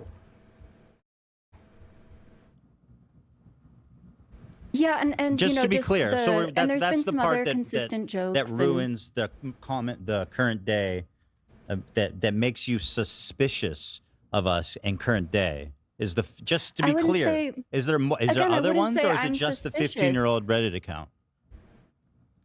I mean, again, there's been some other consistent jokes. I mean, if you want me to like create a document and send it over, compiling, Well, you already did a you know, 3-hour as many video recent about jokes. it. I mean, it You didn't know, make the but cut. yeah, but like I said, you know, I agree. I should have expanded on that. If you want me to expand on it, No, it's I okay. can. I just, you know, what's interesting is after this part, I'll let it play a little bit further. What you say is Having interesting a afterwards. little teddy bear as a logo. I don't know. Maybe it's interesting. Oh, I noticed you cut out the part where you said it reminds you of when you used to get groomed in high school. Ooh, weaponizing your own trauma in order to insinuate that which just further insinuates that she's grooming children, that she's doing it because she's a pedophile. You knew exactly what you were doing, and you're weaponizing your own trauma to bring validity to this false accusation, which is disgusting.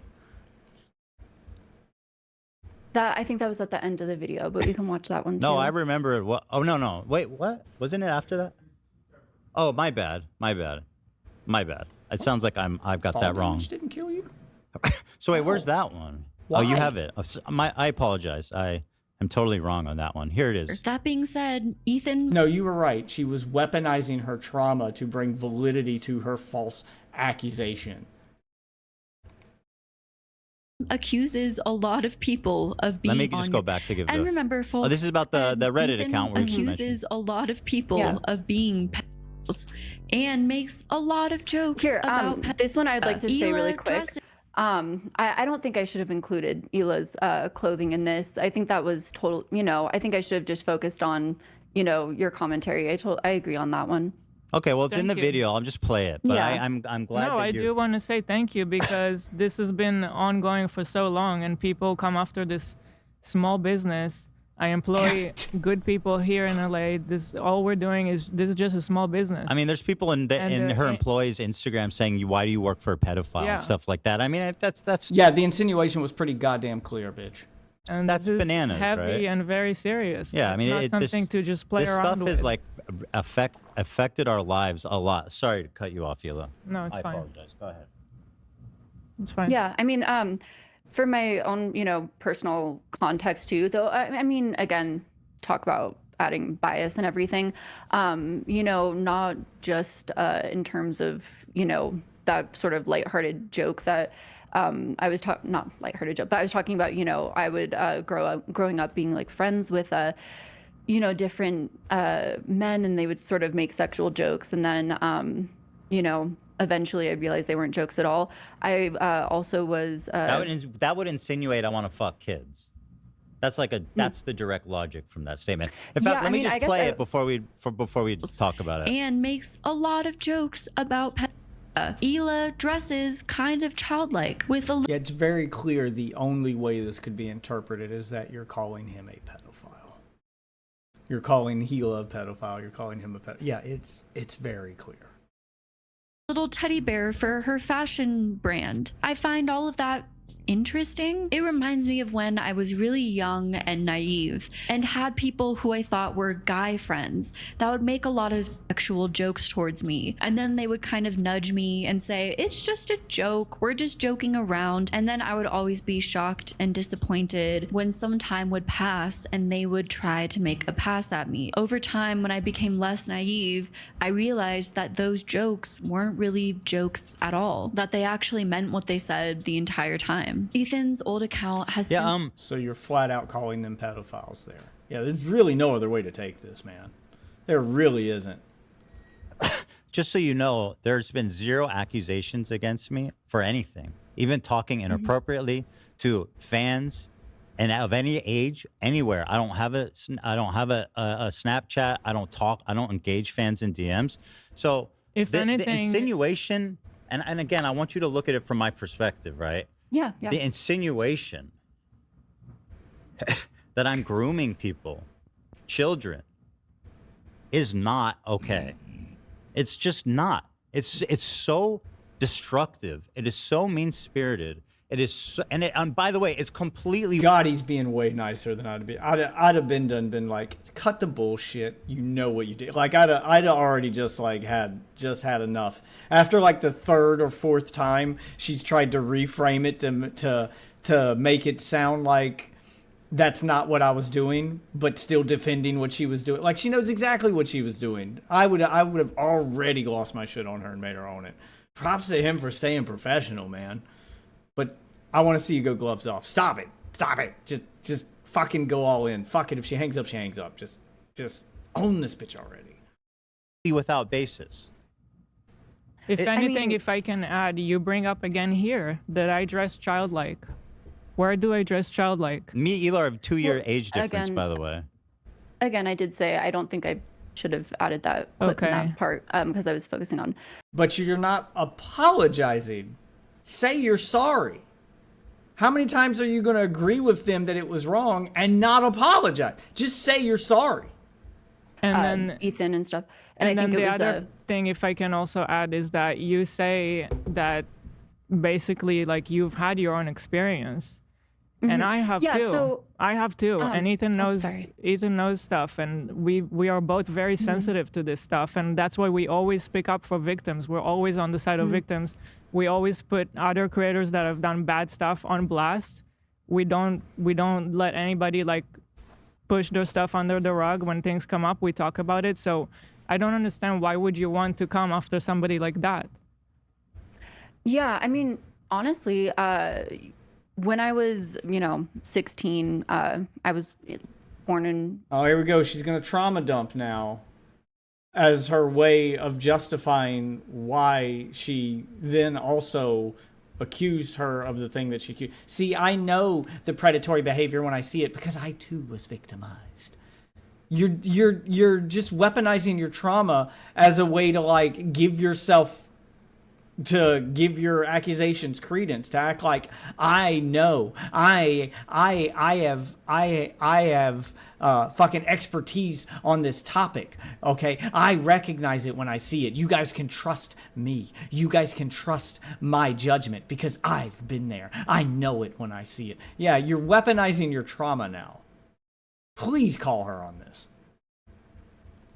Orange County, got, essentially recruited into a modeling agency and kind of part of the industry. And, there was Mixed in a little humble brag there.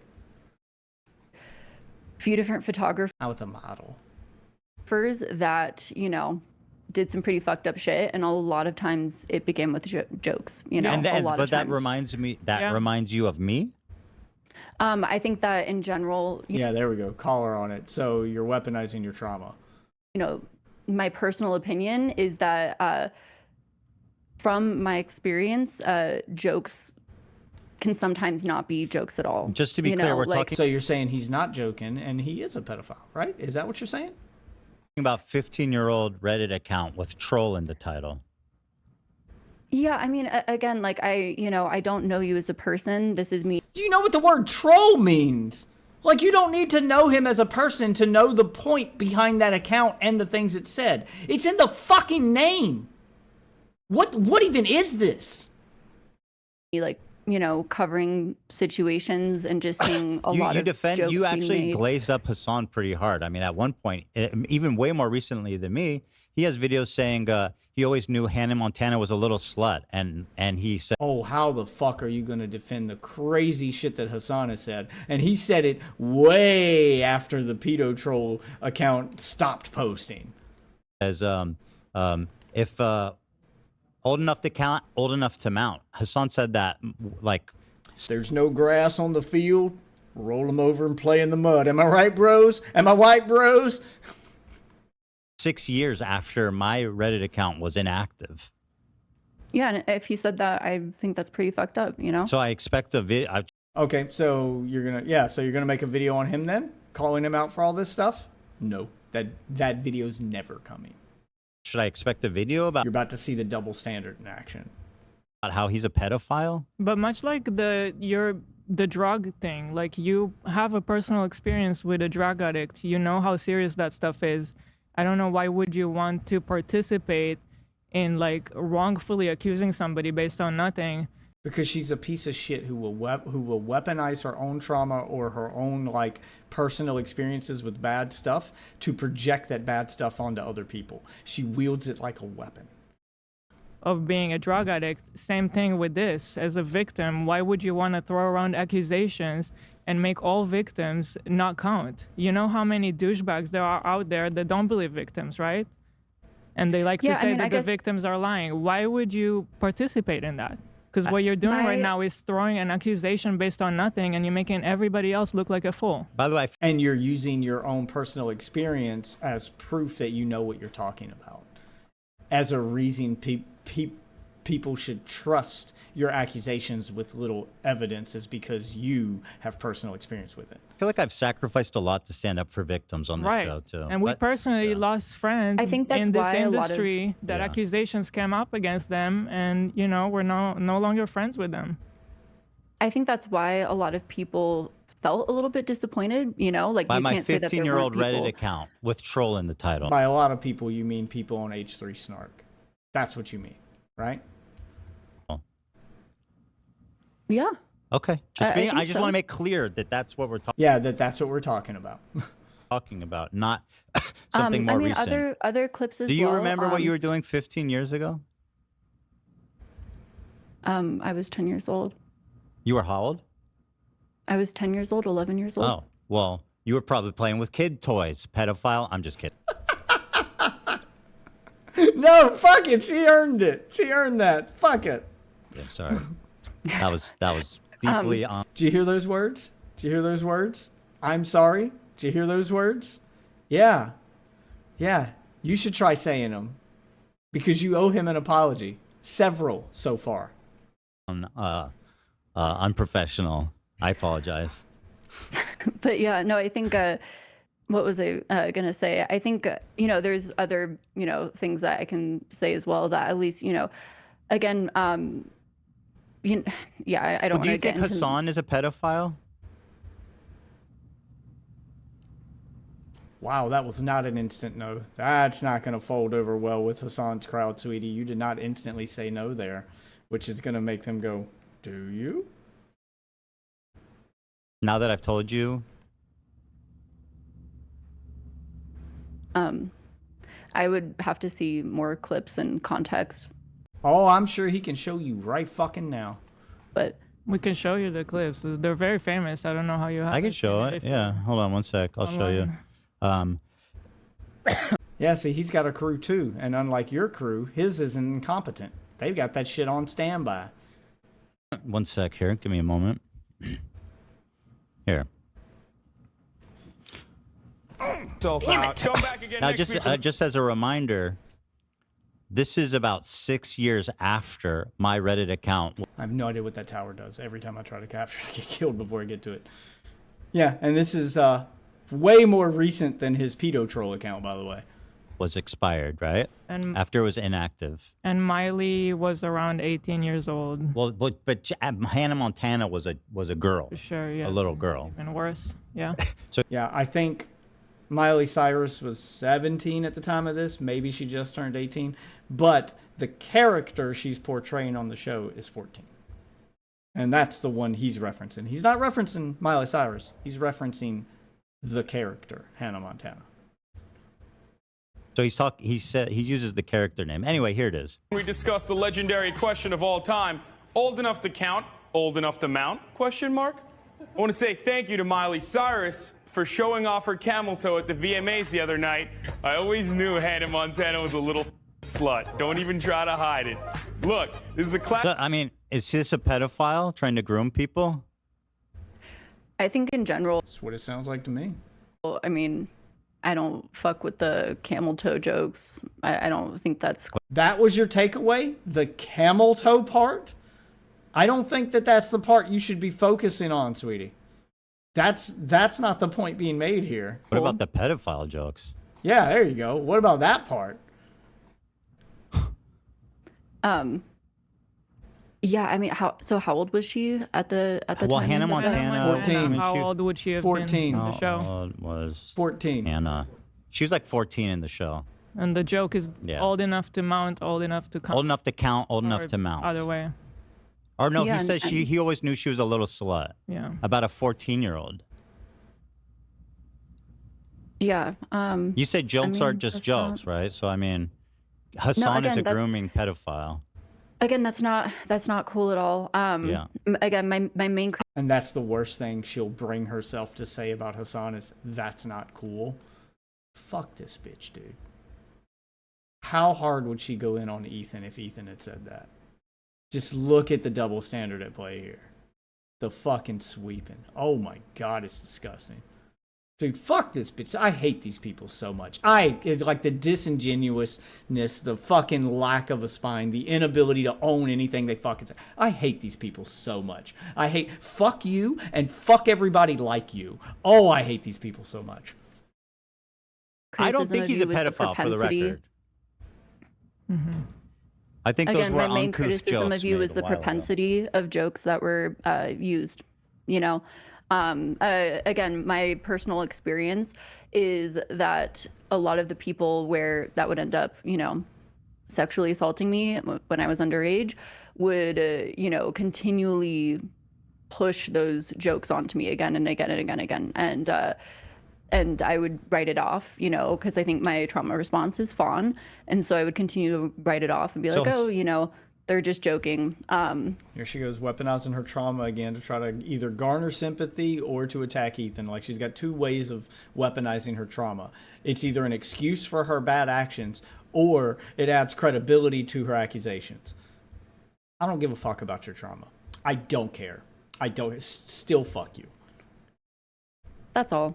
I guess I wanted to ask, why did you use those jokes?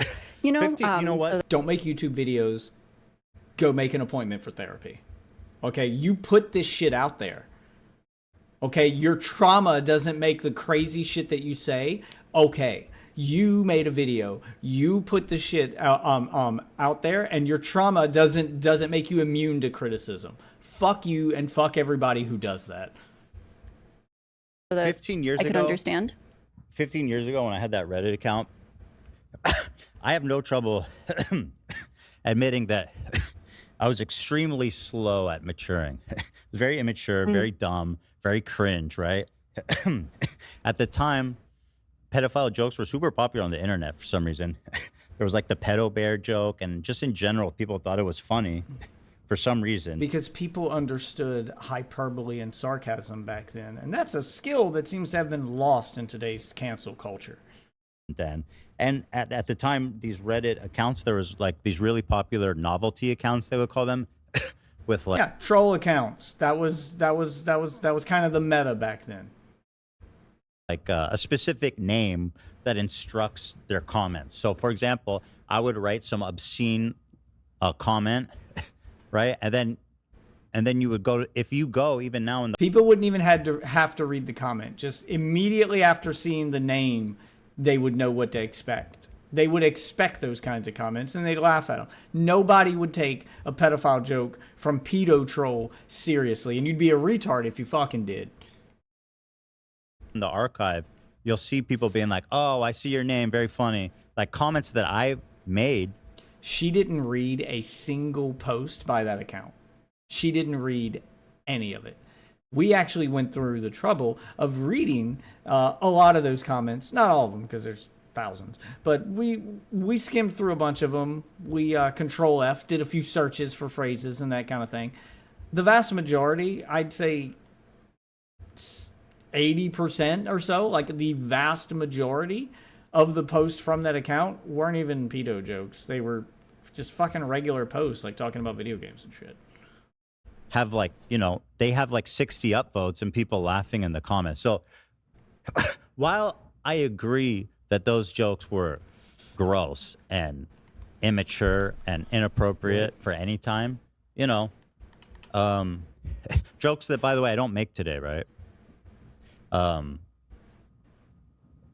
admit that yeah, the world's a different place now. People say it all the time. I mean, fuck, you can look at movies made around that time and see that there's stuff that like aged like milk, and you'd go, oh, they couldn't make that movie today, because yeah, there's jokes that were acceptable back then and everybody laughed at them that, thanks to cancel culture, aren't acceptable now. We all understand that. Well, we should all understand that, but she's going to pretend like she doesn't. They're really gross and immature. But I also think, like, if you look at it, that it's so clear that I'm kidding around and not actually being serious there. And frankly, if you look at that account, like 90% of it is me talking about StarCraft. Yeah, it's video games. Okay. There you go. That response right there shows you that she didn't read a single fucking post from that account. She just read something on H3 Snark and took it at face value. But do you know what a troll is? Someone who's insincere. It's someone who's trying to provoke you to a reaction through being insincere. I honestly thought that trolls, to be honest, were like a thing of many years ago until... It's a 15-year-old account! How many years ago do you think that existed? How does this not count as that? It's a 15-year-old account! If that account were any older, it would exist before Reddit! The bad empanada incident. Yeah, you had an unfortunate run-in with one of the greatest cave trolls. Holy shit! There is. Sorry. Yeah. So, how is that immediately not your response, Ethan? That account is as old as Reddit. If it were any older, it would predate the site it's on. What do you mean a thing of many years ago? You can't get any older than that on Reddit. yeah, Yeah, I didn't think that was. Yeah, but I mean, like, just generally still very speaking, a common. troll is someone who's insincere, right? And just looking to get a rise. She knows what a troll is. Yeah, you're focusing on the wrong thing. Focus on the age of the account and the fact that she said, "Oh, I thought that was a really old thing, and that's why." No, it's just fuck her. Don't let her get away with that fucking excuse. Oh my god! By saying whatever. So I mean, that would imply even in the name, a pedo troll would be someone who's using pedophilia to troll people into getting upset while by being insincere. Like that's the meaning of the name. If the name was like Ethan Klein and just like, hey guys, this is me, Ethan Klein, like, you know, it's made with the clear intention of playing a character, a troll character. Right? That's in the name. I can't believe that didn't give me shield. I don't stand by those comments though. And people are totally justified. No, at this point you should just own it. Fuck these people, dude. To point it out and say it's gross and cringe and stuff, but I don't think that it's fair to say it implies anything other than that. Unless you're willing to go on record and say Hassan Piker is a pedophile groomer. Yes, go back to that. Which I don't believe he is, for the record. Sorry, also I just keep staring at like this. And she's going to ignore that one and try to pretend like she didn't hear it. Look at this. Just anything to take attention away from having to say something bad about Hassan. Ooh, look at the desperation here. Stain on my couch and it's... What stain? It's your couch. First of all, yes, there is a white stain on the corner of that couch. I was going to say, like, what are you trying to point out the fact that you have sex and you're not just, you know, going to die alone and childless? But you've already gone out of your way to mention that you have a husband. Ugh. Just fuck your couch. I don't care about your couch. I don't care about your couch. I don't care about your couch. Just anything, like a child who's been caught with their hand in the cookie jar, going, "Look at the cat. Look at it." Just trying to take anything away from anything they can do to get the attention away from the thing that you don't want to talk about, which is Hassan and his pedophilic jokes. Bugging me so much. What, the white one? I'm like, I didn't really. Which were even less clear that he was trolling than Ethan's obvious fucking troll account. Empty one. There's like a tiny stain there that's bugging me. I love your chair, by the way. It's a beautiful green color. Thank you. And the throw blanket behind you is beautiful too. It's a puke green color.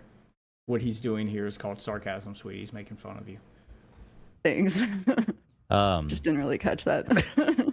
I didn't notice, but now I do. Everybody look at her stain. It's gonna be. I can't get it out of my head now. Let's see here. And it worked. You're going to go away from Hassan. That's what she was trying to do. She was trying to avoid having to address the shit that Hassan said, and it actually fucking worked. Oh my God. There's all kinds of other stuff. I'll just go through it here one at a time. Yeah, because now he's just going to forget about the Hassan thing and move on. Oh God, I hate that so much. Son. Teddy is the nickname they have for each other. Following the launch. Oh, wait, sorry. We already looked at this one. My apologies. The Fupa Fund one was the kind of one that I hadn't heard in a while. Helpful. So I was looking into whether the Fupa Fund was still in existence. Let me go back a little bit. I've had very helpful friends that have given me advice, but to have something like the Fupa Fund where you could go to and have assistance if you're a small creator, scared and have no idea what to do would be extremely helpful. So I was looking into whether the Fupa Fund was still in existence.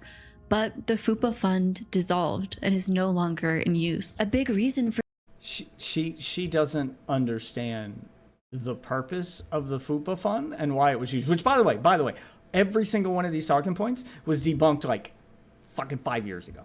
But she doesn't understand the point of the Fupa Fund and that it accomplished its goal in ways that providing money to individual creators could not. The Fupa Fund was supposed to be originally to provide creators with, with legal assistance in the event that they get sued for copyright infringement or for, that to handle copyright suit cases or DMCA claims. But they used the money on their own case. And the reason that the Fupa Fund was dissolved after using it on their own case is because their own case was used to set precedent for what counts as copyright infringement and fair use. Meaning that because they use the FUPA fund to win their case instead of settling, now they don't need that money to pay for a bunch of individual creators to handle their lawsuits, because you made it so that those individual creators can react to things without having to worry about getting sued in the first place. You gave them more protection by setting precedent than you would by providing them financial assistance. The FUPA fund was redundant at that point, not really necessary. Those in the rare event that an individual creator does need to go to court for copyright infringement now, they could probably raise enough money through GoFundMe and that kind of thing than they could off of a FUPA fund, because they don't need that fund anymore. It's unnecessary. The precedent was the gift to the community, not the fund itself. For the FUPA fund's dissolution is that the Kleins use the FUPA fund for their own legal fees, as well as several $1,000s out of that was the point, bitch. pocket to fight the legal battle against Matt Haas. While it is often the case that legal fees can add up and become more than you'd ever initially expect, well, the fact that the Kleins closed the FUPA fund after spending the money on their own legal fees, instead of keeping it open, maybe replenishing the fund once they're able to so that other creators could have used it, well, that's a little disappointing. This move received criticism from many, like Keemstar, who suggested that the Kleins scammed their audience. This, by the way, in turn, made even Keemstar doesn't believe this now. Yeah, which even he apologized for this and realized he was wrong. This is such an ancient accusation. Even that's been debunked and disproven even by the people who made the accusation. Keemstar's walked off it. No, it's been fully debunked. Into an enemy of Ethan Klein. In the end, Ethan, I guess what's... Yet no one still thinks this. Not even the people who made the accusation to begin with.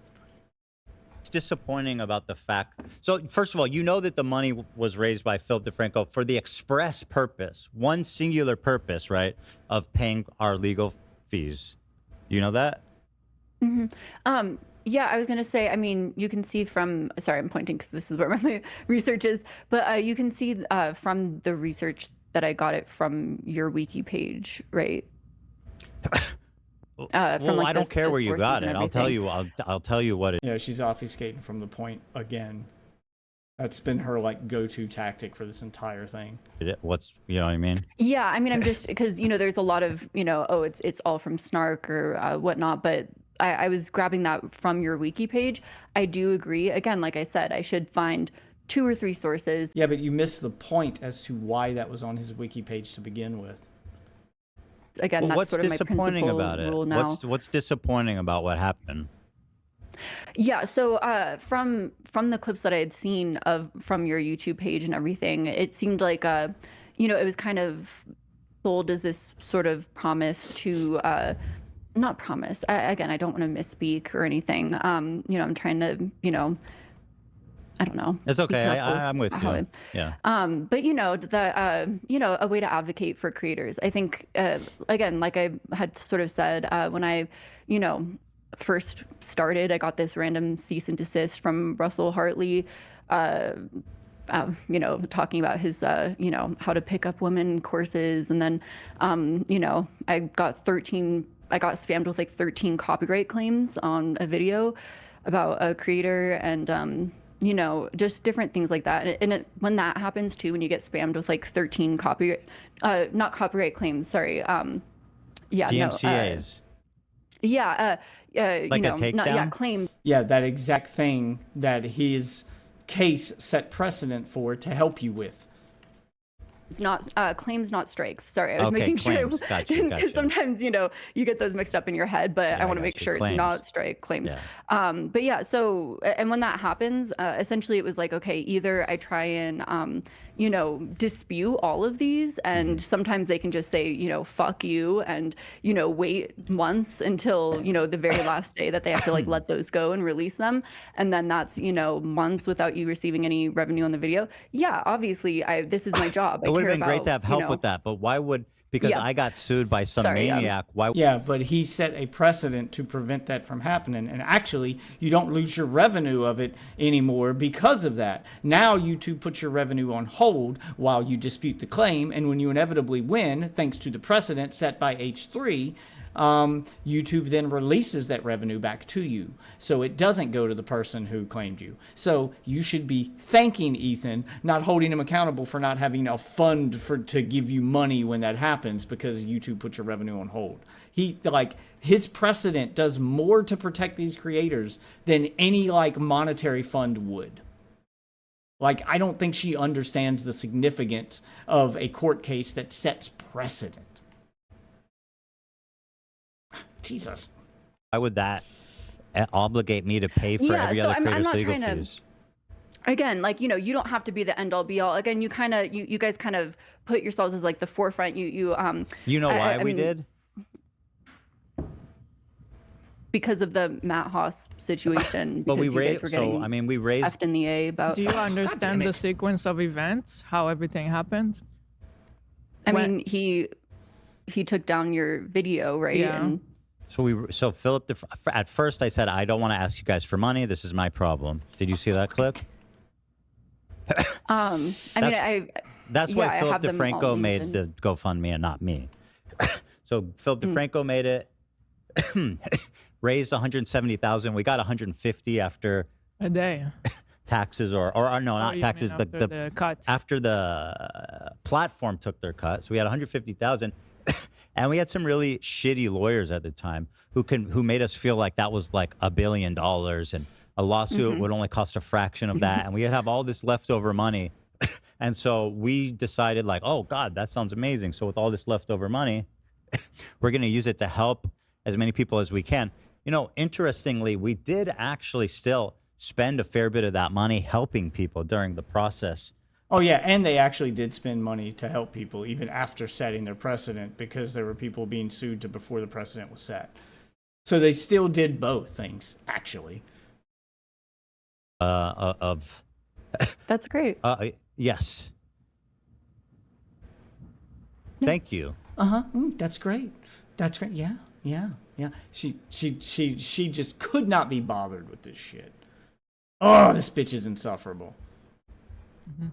Yeah, but essentially we were under the impression that money would last much further than it was, and you've seen when we show the first bill for $50,000 that we had kind of a rude awakening, oh shit, this is not the kind of money we thought it is. We also, in the middle of all of it, went through a very stressful change of lawyers because the first lawyers who told us to take the case on and made it seem like it would be an easy win, then decided to advise us to settle. Yeah, they were. And we were like, no, everybody already donated, that we need to fight this all the way. Yeah, see, they could have settled. This could have ended a lot sooner than it did, and they could have taken the easy way out. But they wanted to set a precedent. They set out to fight this when they did not have to.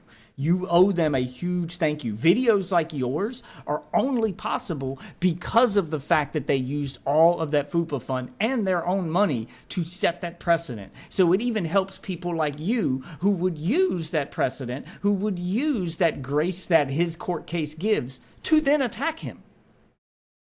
By the way, Ryan Morrison, video game attorney. And so the whole thing was very stressful, and but we pushed through the whole way through because the whole idea was to win this, so it would create a precedent. Yeah. For other people, for other creators. Are you aware that that is what happened in the end? I don't know if you. Are you aware that mission fucking accomplished?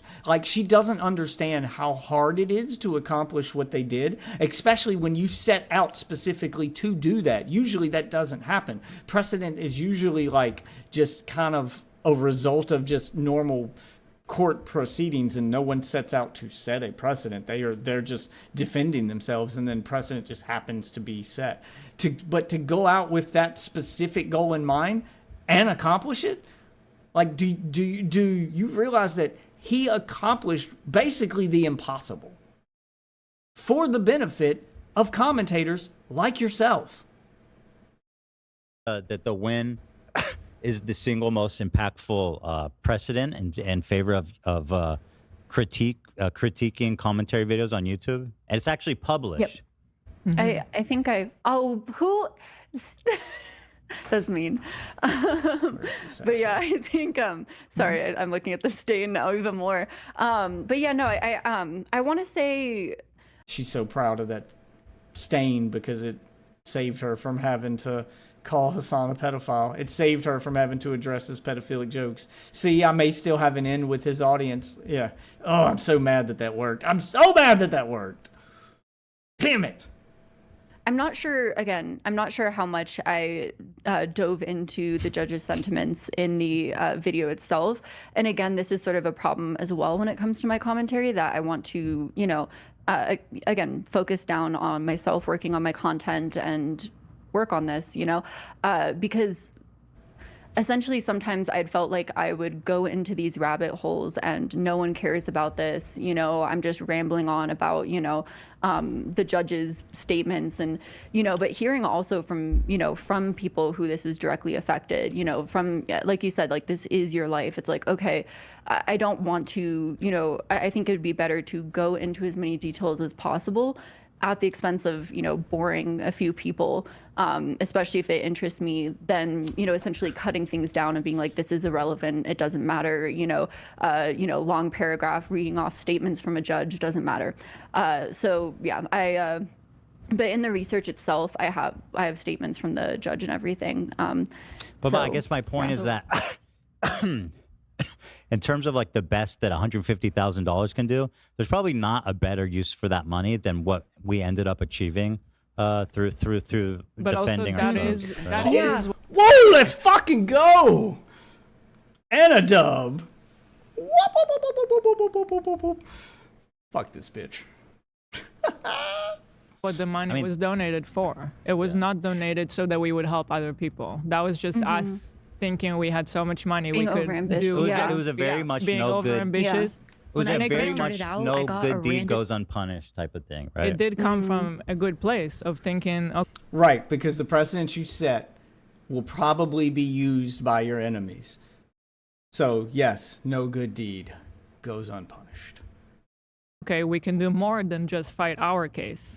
But unfortunately, that wasn't the case. However, I just don't understand, where is your problem with this FUPA scenario? Yeah, no, I mean, again, my question, it's disappointing in terms of like, is there a resource like that for new creators? I'm sorry, who are but I feel like that's a disappointing little as bit in, it's not like dishonest. it's your job, but like car it's crashes are disappointing. Like anything that happens is disappointing. Like I'm not sure what do you mean it's disappointing. I feel yeah, that, no, like that in framing general, you just did there is a little dishonest. It feels like the obvious implication is that you're disappointed that I didn't replenish the FUPA. It just Yes, that is exactly what she's disappointed by.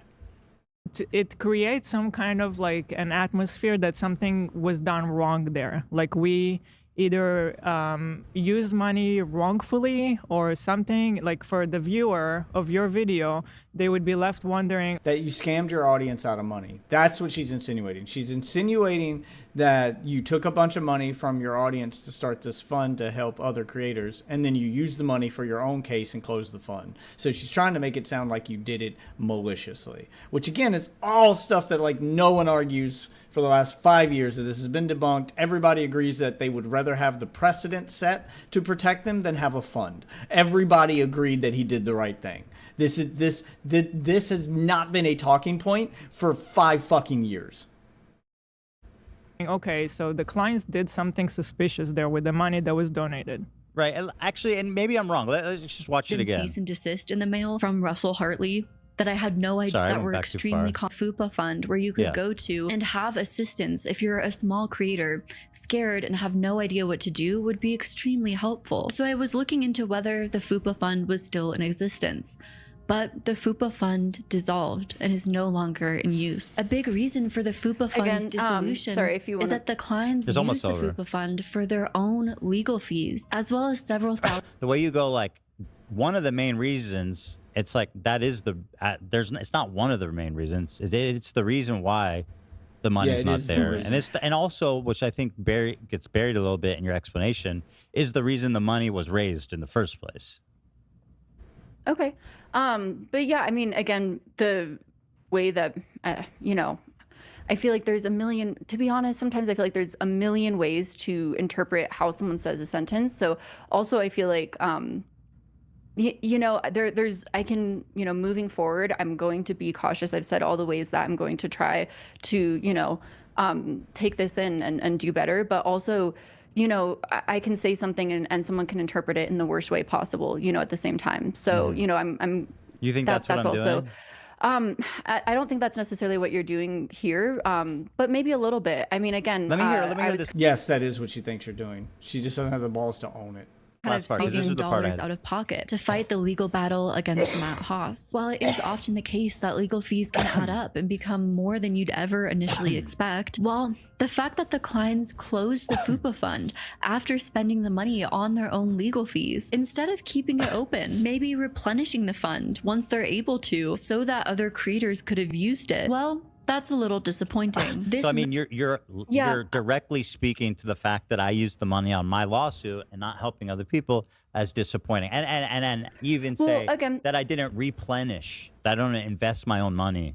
If I could speak to how I meant to say Please. it, So I went to. Yeah. Well, what I meant to say was, okay, so this is where you apologize, say you misspoke, but we all know you said it the way you said it on purpose. I was speaking to, as a creator, these were my experiences getting started. I was excited to hear about the FUPA fund because that sounds like the Poopa fund. I was so excited to hear about the Poopa. Oh God, she's waffling so hard. Yes, squirm, you rat, squirm, you fucking snake. Great resource for creators who are getting into, content creation. Then, looking into your wiki, what it says there. What the fuck's a wiki? It's like she forgot how words work. And she was pronouncing these properly before, but now she's thinking about a Poopa fund and a wiki. It says that literally, it says wiki. Says all of that information practically verbatim. The information's correct. It's the extrapolation that it's the way you're presenting it is disingenuous. Felt was malicious. Yeah, and so basically the way that I was attempting to say it is I felt disappointed because creators couldn't have a resource like that. Again, because But why would they need it if they have precedent to protect them from being sued in the first place? A resource like that for people that are starting out. By the way, I'm not associated with this website, just to be clear. I don't know what's written here. Just to be clear. Yeah. Again, but like you don't need flood insurance if you live in a desert. You understand? It's not a snark, I don't think it is. I actually don't know though. The Fair Use Protection Act, also known as FUPA Fund, was an escrow account created by Klein in 2016. Fund is dissolved and no longer used. The goal of the account was to help other fellow content creators fund fair use legal lawsuits taken up against them. The account was placed in the trust of the law firm Morrison Lee. Users were directed to contact the @FUPA for Freedom page for help. The FUPA fund was created after Ethan Miller received donations, $170,000, to help them fund their lawsuit against Matt Haas, and a GoFundMe page set up by Philip DeFranco. Yeah. So I mean, the way that it's described here is yes, it was to protect them so that they could fight for fair use. The thing is, he won the fight for fair use by setting a fair use precedent. Therefore, the fight was over. He already won. They didn't need the fund anymore. The chances of them being sued for fair use after the precedent had been set, as long as they were following the guidelines of the precedent set by the FUPA fund, then the fund wouldn't be necessary.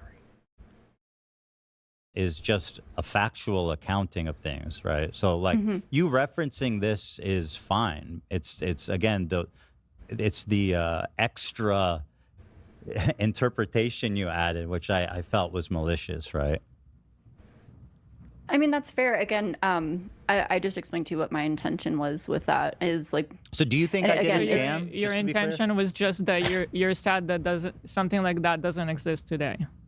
Yeah, for other creators, like Okay. again, I remember feeling very lost. Oh my, like They're not addressing the fact that it's pretty much unnecessary, though. Like, that's the point you need to be making to her is we don't need to provide them with the fund to protect them, to help them protect their right to fair use. We did that with a precedent. It's not necessary now. You're arguing over a thing that's not necessary. like again, sorry, there's a little thing on hair. I know that like now to essentially throw cease and desist letters away, if I get them. But I remember, Yes, and you have him to thank for that. that first, especially anti-MLM creators will receive a lot of cease and desist letters from these random MLM companies, trying to get them to stop making content about their, about their various companies and, This is a MLM, video I made 9 years ago, representatives. by the way. I think it's probably one of the most viewed videos on the topic. How to dispute a strike, DMCA process explained. It's on my main channel.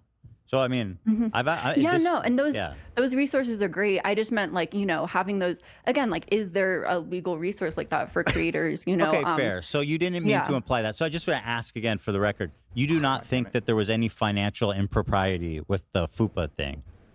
I don't think so. I mean, Yeah, here's your chance to walk it back. What do you mean you don't think so? These are your thoughts. Do you not know what you meant?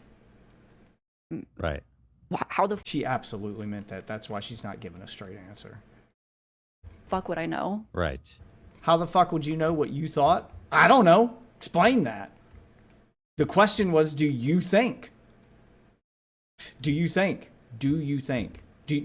Can you formulate a thought? Do you think? No. The answer is no. No, she does not. God, Ethan's way nicer than I would be right now. Right. Okay. Even though it's okay. Okay, fair enough. So no, I mean no. Okay. He's gonna let her get off with it.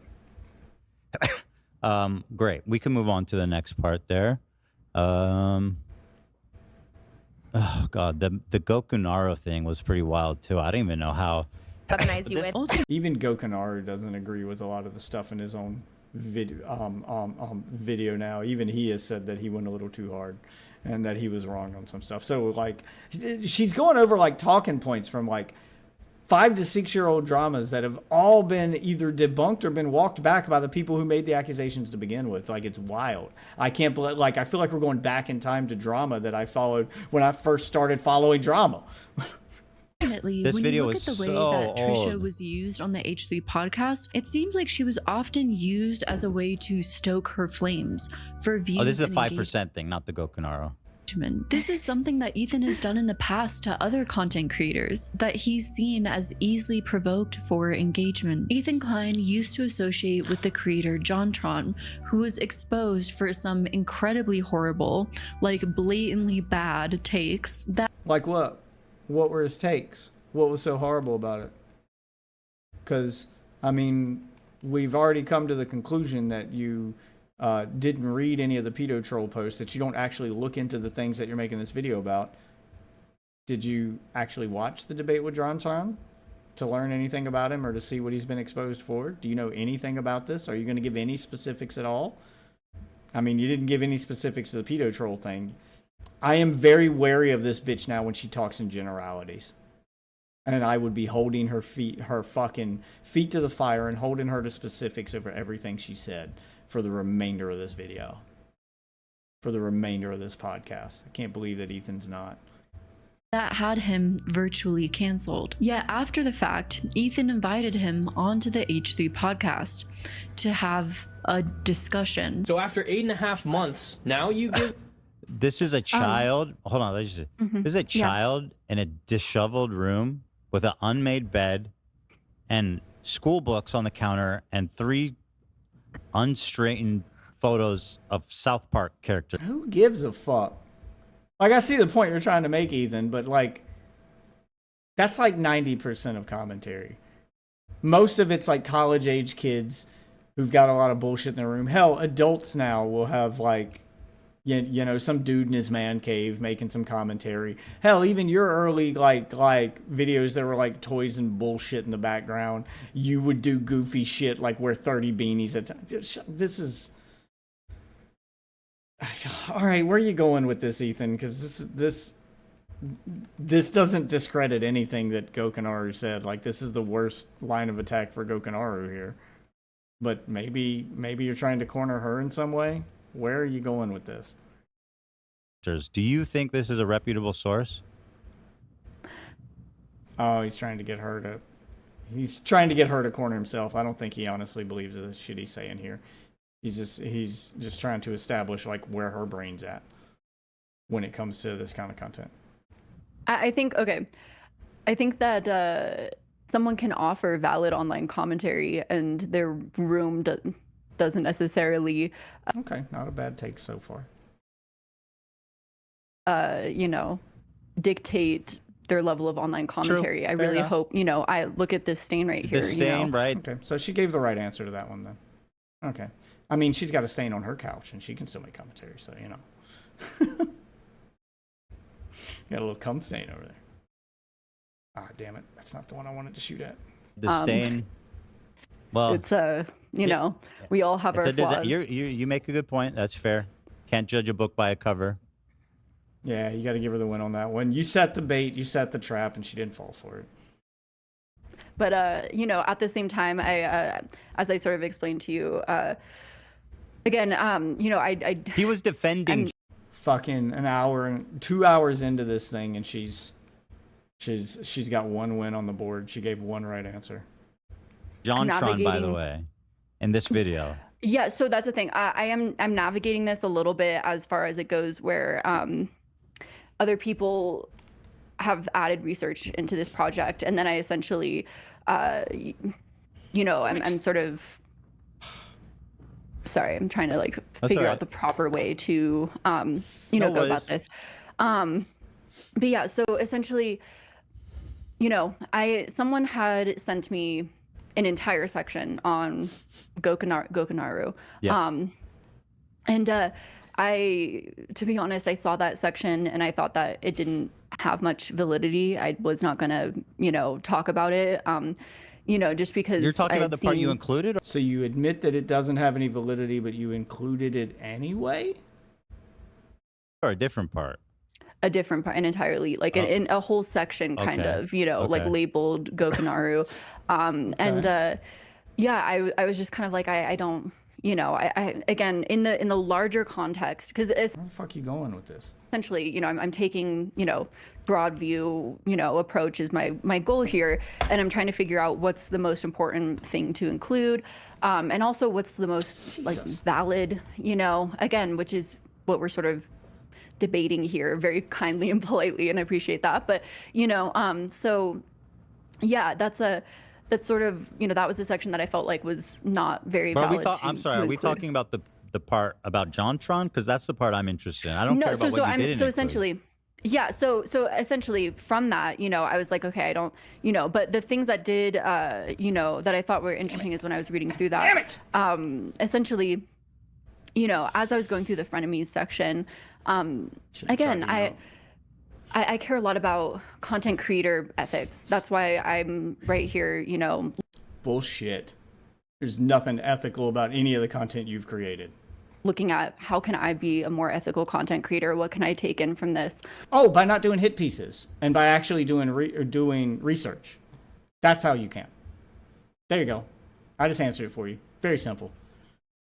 Learn and do better.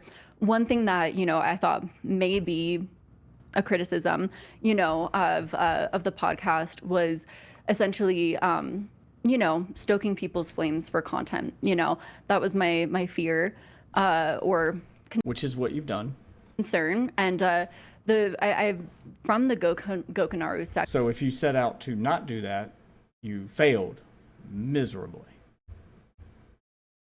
There were certain examples that I thought might fit into an explanation.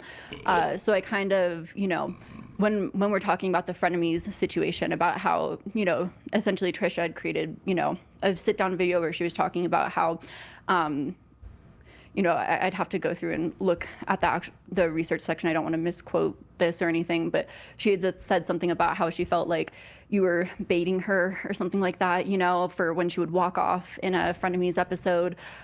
Even this girl's husband thinks she's sufferable. That's why he left her to join the military. Oh, did she say that he left her, or that he was just like in the military when they met and now he's not? She wasn't clear on that. Like, I can't tell if she's single now or with him still. I mean, she is insufferable. I'd be shocked if someone did stay with her long enough. But there's some incels out there who are just desperate for a woman's touch. He could just be an absolutely, like, complete fucking incel and hideous, and that's why she's not showing him. There's no, like, sign of his existence in the background. There's no, like, she's got it angled so if there are pictures on the wall, you can't see them. In her other videos, she's in a room in a wall with no cover on the outlet. It looks like a hostage video, and her streaming room has no sense of there being a significant other. There's nothing on the wall. There's no sign of a man in her life in any of the background she showed. I mean, I use a green screen because I want to be able to change my background. There's nothing interesting in my house. Maybe one day when I have a dedicated streaming room, but right now it's in my bedroom, so I need to not show you guys what's back there. But maybe one day I'll have a dedicated streaming room and I can stop using the green screen and show a background. But there'll also be signs that my wife exists. A, she's on stream with me pretty regularly, and B, there'll be pictures of us together in the background and things like that. Like, this doesn't look like, even right there, is this supposed to be her living room? Like, this doesn't look like a man was involved in decorating that room at all. Like, I see no signs of a man in any of her backgrounds. So I don't think they broke up. I think he joined the military to still be in a relationship without having to deal with her. True. He's off on leave. They're together in name only. That's true. I kind of remembered those sections. Sorry, I'm an idiot. I didn't put two and two together on that one. I'm just so fucking pissed at the things she's saying that she's completely, like, fried my brain with her level of stupidity. Where in the Gokinaru video they discussed, how John Tron, which again, blatantly bad takes. I don't fucking agree with, John Tron. That's why it's so strange. So what are his bad takes? Say what they are. I don't think she knows. Strange to me that you're accusing me of being too harsh of an interviewer. No, so essentially my take was, my concern again was that you would 8 months after the controversy happened, brought him back on to sort of have a conversation where it almost seems like he thinks, and again, let me know, this is your content, let me know if I'm incorrect here, but he sort of seems like he thinks this is going to be like a redefining career moment for him, where his buddy's going to talk to him and he's going to have a comeback, and then you're wanting to sort of talk about the situation. I mean, yeah, he's trying to clear his name because he realizes how absolutely bad Destiny made him look, and the things he said, the answers he gave to those questions came off. Like, I mean, I do believe he's racist. I do believe he believes the things he said. I just don't think that I don't think he realized in the moment how bad they were coming off until he went back and looked at it, and he's like, oh, God. And he was trying to clear his name a little bit. Absolutely. But none of that has anything to do with Ethan. Like, Ethan, no, I'm not faulting Ethan for having him on the podcast. No. Like, if we're really trying to hold that against him, I'm not going to hold that against Ethan or Hassan or any other creator. Any creator who wants to bring on a controversial figure who's been, that your side of the aisle is trying to cancel, or the other side, if anybody's trying to cancel them and someone talks to someone who's supposed to be quote unquote canceled, I'm not holding that against them. I will not hold that against anyone who doesn't want to participate in cancel culture. Just fuck you. Sorry. This still doesn't make Ethan look bad. I don't agree. Gotta have some pussy in the bag for when you get back. I'm not sure that pussy's worth it, Chief. I don't know. Maybe I take that back. She probably fucks like a goddamn porn star. Okay, that's the trade-off. The crazier the chick, the crazy chicks are demons in the sack, but there's a reason why they tell you not to dip your dick in crazy. Okay, it's usually not worth it. But yeah, she probably is good at what she does. Assuming that there is a pussy down there, I still think she might be a dude. She has an Adam's apple, doesn't she? Look at that. Just saying, that could be that chick's a dude. Talk about the instant you're wanting to continue sort of having that, discussion. Do you think I should let him off the hook? No, it seemed kind of like, again, maybe I should have gone. So your point is that I should have let him off the hook. No, then what's the criticism exactly? Yeah, what's the problem here? You can be more. My criticism is, did he need to be on the podcast at all? And was it for content or was it for, to actually sit in? Yeah, it's for content. The same reason literally any guest was ever on that podcast. For content. Down and talk about it, because what even is this question? You know that the insinuation she was trying to make was that you had him on the podcast because you agree with him and you were sweeping for him. You were trying to make it sound like him and JonTron had the same views. That's what you were trying to say, but you can't own it now because you realize how wrong that sounds and the fact that argument doesn't hold weight. So she's changing her argument in real time to why even have him on. That wasn't the argument that was being made in her video, though. She knew exactly what she was doing. And it wasn't this. It's the fucking spineless, inability to just own it that drives me insane. Because it's so obvious what you're doing, and then when pressed on it, you try to convince the rest of us. It's the gaslighting. They're trying to convince us that water ain't wet, or the Taylor Lorenz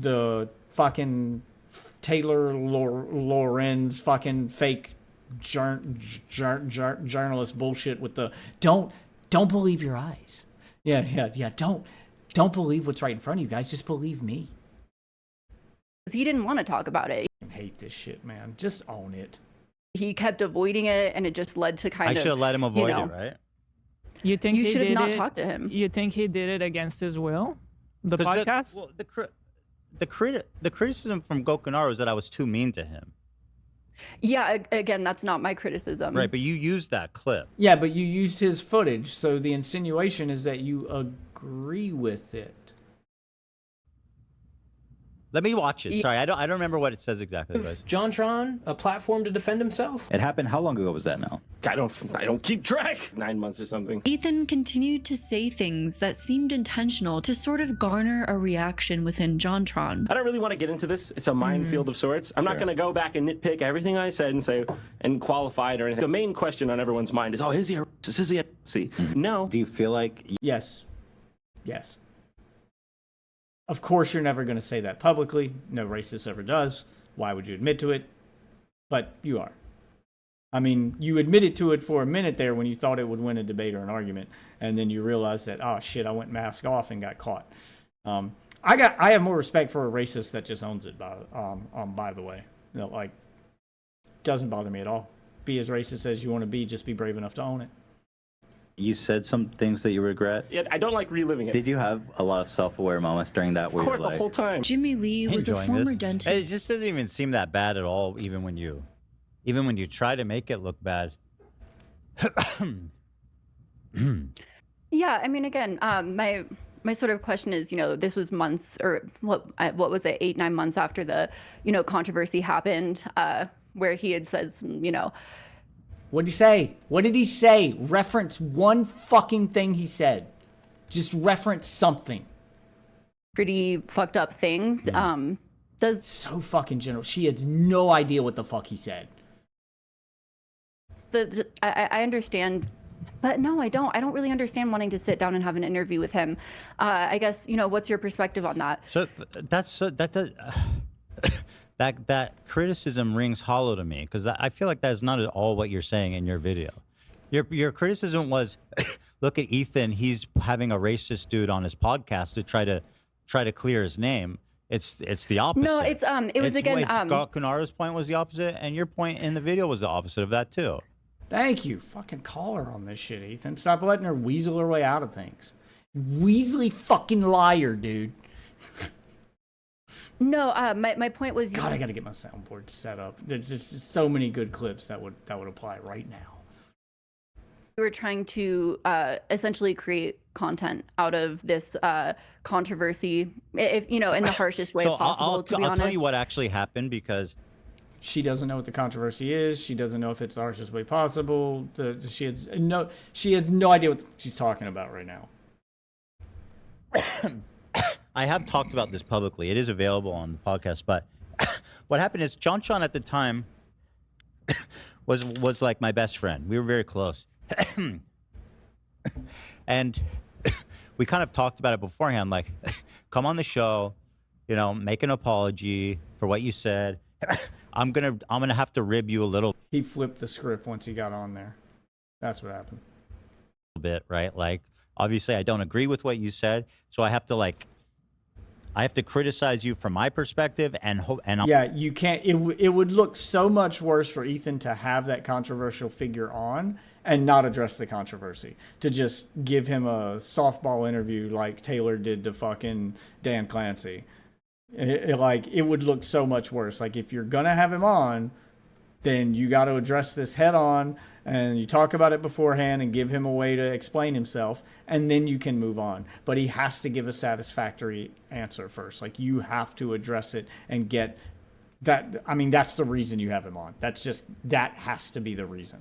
That's the only way that you don't end up looking like you're sweeping for races. Like, that's how it has to go. That's the price of admission to do the podcast, Jontron. Here's the questions I'm going to ask you, and here's what you should respond. I think the reason it ended up coming off awkwardly is because we talked about it beforehand, and then when the moment came up, he started closing down, be like, I don't want to talk about it, which kind of threw me off. I was an inexperienced interviewer at the time, and also we had a plan going into it, so I was like, I was kind of like unsure what to do in the moment, but that's essentially again, what I think happened he thought there. this was going to be his career redefining moment. Like, oh, I'm gonna, Not so much career redefining, but we wanted to see him give a sincere apology and a sincere take him back of what was. Yeah, you have to give. That's basically what they were doing. Was as his friend, like, yes, I'll have you on the podcast. We'll give you a chance to explain yourself. You can apologize. You can clarify. You can even blame it on destiny or say that in the moment you gave some really bad answers. You weren't realizing how you came out. Like, trying to give you an out to explain the answers that you gave, to say, look, I didn't give the best answers possible. I thought we were talking about this. I didn't realize that it sounded like this. Yeah, like, there was a way forward, and Jontron's audience is just loyal enough that it didn't matter in the end anyway. But there was a way forward, and they were trying to help him find that because they were friends. But they weren't going to let him get away with not addressing it at all, which is, in the end, what he tried to do. And I don't think he was thinking that at all. Which means he didn't want to apologize for it, which means he did actually believe those things. I don't think he was thinking that at all. I think when we planned things beforehand, we talked about what we were going to do. It seemed like we were on the same page, but it was less on the same page than we thought once things were, actually happening. But the one thing actually that you did include from Gokunar's video, which is this compilation of me pressing John, is actually the one thing he retracted. And his Yeah, the one thing you pick is the thing that even he doesn't agree with anymore. In his video about me, which I'll show you, it's actually even in the description of his video. I'm trying to find the link. Here it is. There it is. So it's actually even in the description of his video here. Thanks to Starkilla for pointing out the errors. Above that. The John Sean segment was cut too liberally in hindsight. I encourage you to form your own opinion by watching the unedited conversation here. Did you watch the unedited conversation? Again, this was from a re-uploaded video, but also, again, because I was like, oh, let me add this section in of something. Yeah, I mean, it's an edited video. You could add it later. So you had plenty of time to do all that after the fact. Like, you can write your script and record your video and then go back into it and say, oh, I need to add this for context or this for context or this for context. It's not like you did it live. I'm sorry, I don't buy this excuse for a second. Even I, who record my videos live, will still go and in and add context later. Damn it! That I was going to delete entirely. I 100% agree with that thing of like, if I find a re-uploaded video or I find, you know, snippets online, sorry, my the sunset's setting, so my lighting's probably going crazy. I need to see as much as possible if I can find original sourcing as much as possible across the board, you know, 2 or 3 sources of, you know, information so I can verify is still up with him, by original the way. sourcing. Sorry, what? My unedited conversation with him is still on our channel. Exactly. Yeah. Yeah. So, you know, I Yeah. She has no interest in going to watch it. She's not going to go watch it. She was absolutely dismissive there. Just listen to that. He even says it twice. It's on my channel. You could have looked at it. It's on my channel. You could have looked at it. Go look at it. Go look at it. Yeah, okay. Yeah. She's not going to go look at it. She doesn't care for the context. She is like her video's a hit piece. It's malicious. She's framing this a certain way. She watched hit piece videos by Gokanaru. She didn't bother to look for any of the context behind anything. She read post from H3 Snark and she put together a hit piece on you. That's what happened. A conversation with him is still on our channel. Exactly. Yeah. Yeah. So Yeah. Okay. Yeah. She doesn't care. She doesn't fucking care. you know, I fully agree with that. You fully agree that it's on his channel? Well, I'd hope so, because he just told you. She's not even listening to what he's saying. Okay, so do you think? So, do you think I exploited John for content? He's like dumbfounded. Are you walking back on that? Not that I even care about that accusation. Honestly, I find the whole thing a little bizarre. Yeah, I mean, again, just doesn't seem I that think serious. Yeah, so I think when it comes to ethical content creation, you know, I think that there's been a few cases where, sorry, again, there's just like a weird hair thing. That's just my concern, you know. Same thing with my content when it comes to sourcing. You know, I'm absolutely going to pay attention to that as much as possible. You know, focus my content down. Do you think you've exploited any of these people you've made videos about? You made one about Sydney Sweeney, Ashley Barnes. Yes, she has exploited celebrities and basically she makes, and look, I got no problem with somebody talking about the topic of a week or talking about a bigger creator that's going to get clicks. Like, you know, obviously if you're into drama and you're in that, you're going to talk about creators that people want to talk about. You're going to talk about trending topics. I have no problem with that. But if you're going to, you know, hold his feet to the fire and act like he's exploiting people for talking about trending topics, then you also open the door for this criticism of your own fucking channel. So, very curious to see if she's about to respond to this shit. Danielle Cohen, Anna Paul. So a big do you feel that any of these have been exploitative? Yeah, so I Ah, God, the dismissal is fucking, oh my God, that's infuriating.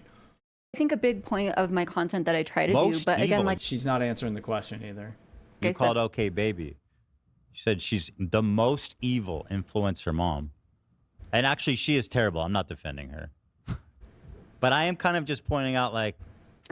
So... the hypocrisy? So yeah, a lot of times seems worse when than what I did to John in terms of like editorializing and exploiting other people's, you know... It absolutely is. Trauma. Like, what she's doing is purposefully malicious compared to you just being bad at interviews, which I'm not going to defend his interview of John Tron or his interview of many other creators during that era of the podcast. I think his content's way better. He's way better at drama. That's like what made him famous to begin with. He's not a great interviewer. He's just not. I won't defend any of that, but it's not, being bad at something is different than being purposefully malicious, which is what she's doing. So a lot of times when I make content, I really try to, like, again, I really try to understand like their perspective, how they, do you feel you did what that their to background is. Do you felt that you really tried to understand my perspective and background? No. I thought I did at some points, but understanding your criticism, again, I can see where there are flaws, which I'm, you know, wanting to have this conversation here.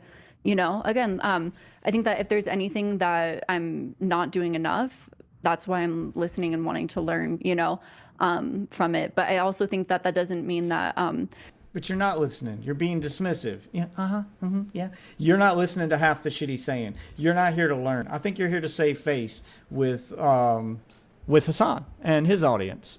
You're going into the lion's den and hope that you can win them over because your attempt to win them over with your video backfired. So that didn't work. So now you're trying this. You know, influencers are devoid of criticism either, you know? I think that there's a way to sort of find that middle ground. And because as I'm gaining more and more of a following, I'm also part of that camp, you know? I don't think I explained that. And there you go. That's the following she's trying to gain. Hassan's crowd. In here, but that's also a reason why I moved. Every now and then the truth will slip out. Moved away from MLM content. What is it, boy? Zero. What is it? You hear something? Dog's kind of freaking out. What is it, boy?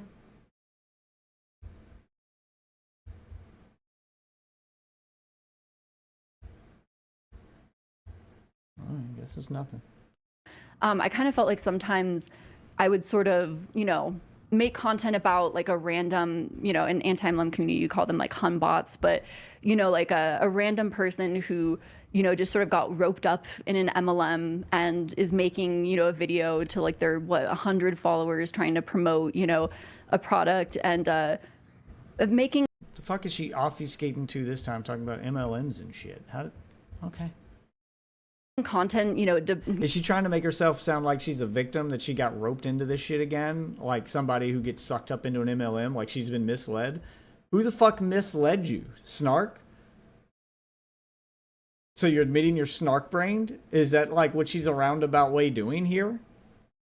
Because that's what I'm taking away from this.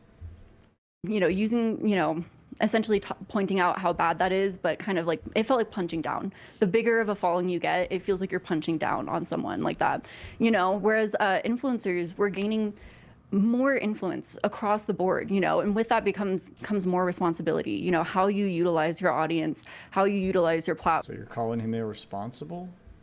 Hey, what's on the soil?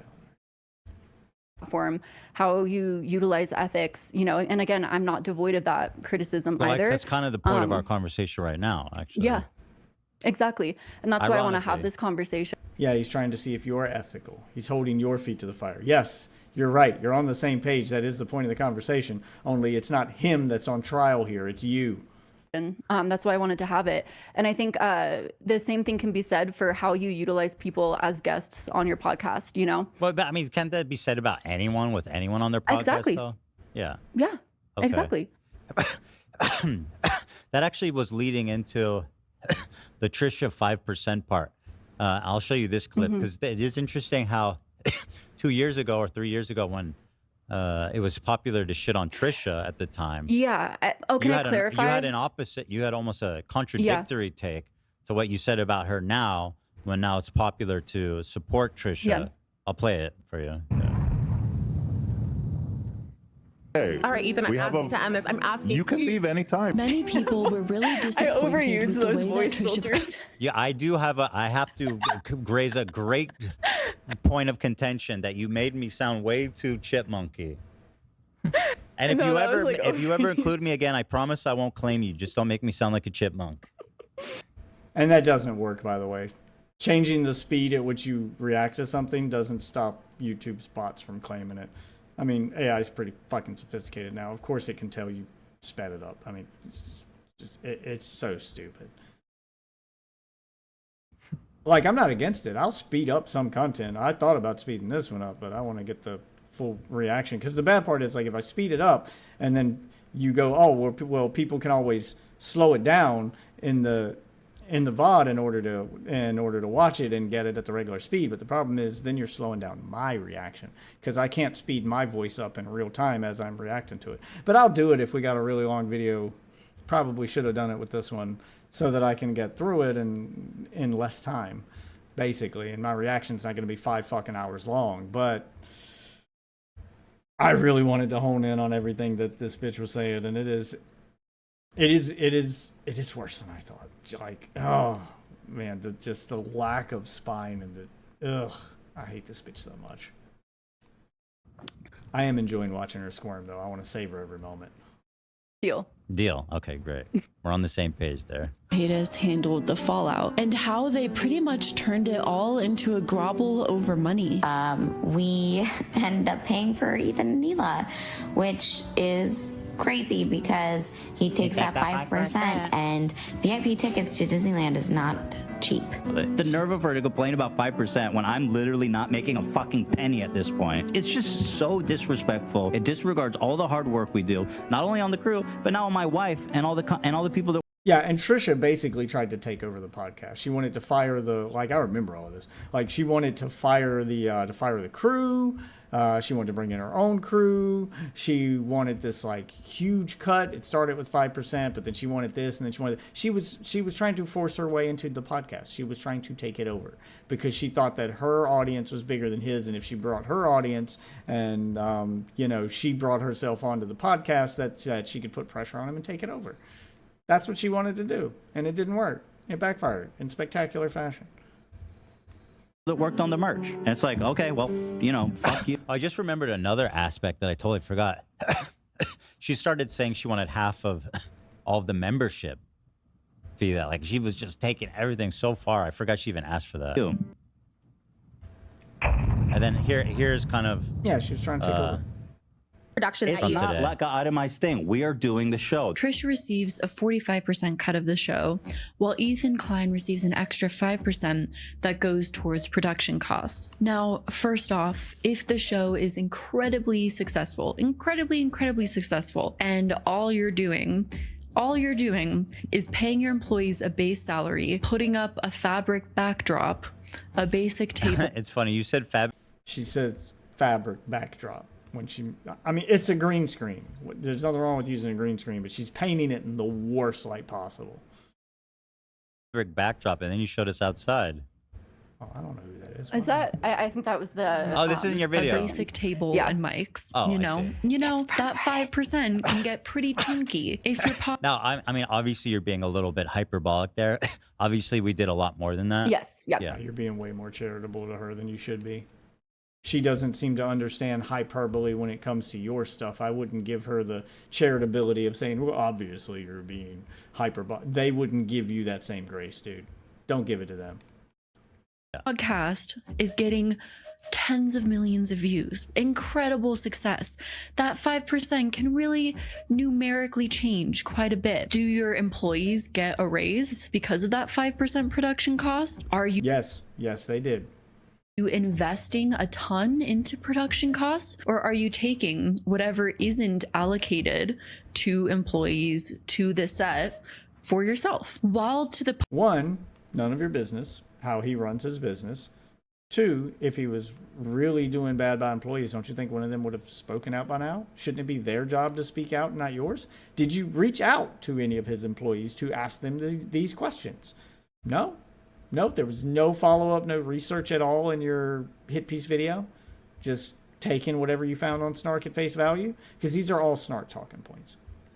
Public, 5% can feel so. Oh, which by the way, in case you guys are wondering, the reason we're watching this and what my conclusion is, I don't think she's someone who got fooled by H3 Snark by believing bad talking points. I think she is 100% a Snark regular. Silly to argue about, like a very small number, and how they pretty much turned it all into a grovel over money, especially if Ethan's she's using all the same tactics, arguably better than the snarker that I argued with. She's better at it, but she's using all of the same tactics where she obfuscates and admits to things but never apologizes to them, doesn't walk them back. She'll tell you you're right, but then go on a tirade immediately after about the reasons why she thinks you're wrong, even though she just admitted she thinks you're right. Yeah, she'll still contradict herself. She'll agree with you to make you stop the line of questioning, but then continue with her explanation. This is the same thing the snarker does. I 100% say she is a snarker, not someone who stumbled onto H3 Snark and believed some bad talking points. She is not a victim here. She was not bamboozled. She was not fooled. This was malicious. Argument was that 5% was for production and the staff. He takes that 5%. Which makes Trisha appear like she didn't care about H3 employees. I could also see why Trisha may start to feel like she was getting undercut when it came to frenemies, and how they pretty much turned it all into a grovel over money. Do you see how it looks a little duplicitous? Oh, and there she is with that with that backdrop that doesn't look like a man lives there at all. It just looks like she lives alone. Just because if there was a man there, he would have fixed that outlet for you. I think cognitive dissonance literally can destroy a person's mental state. Oh, that was somebody added that. Takes that 5%. Okay, yes. Yeah, it's a little duplicitous. It's very duplicitous. He's still being way too charitable.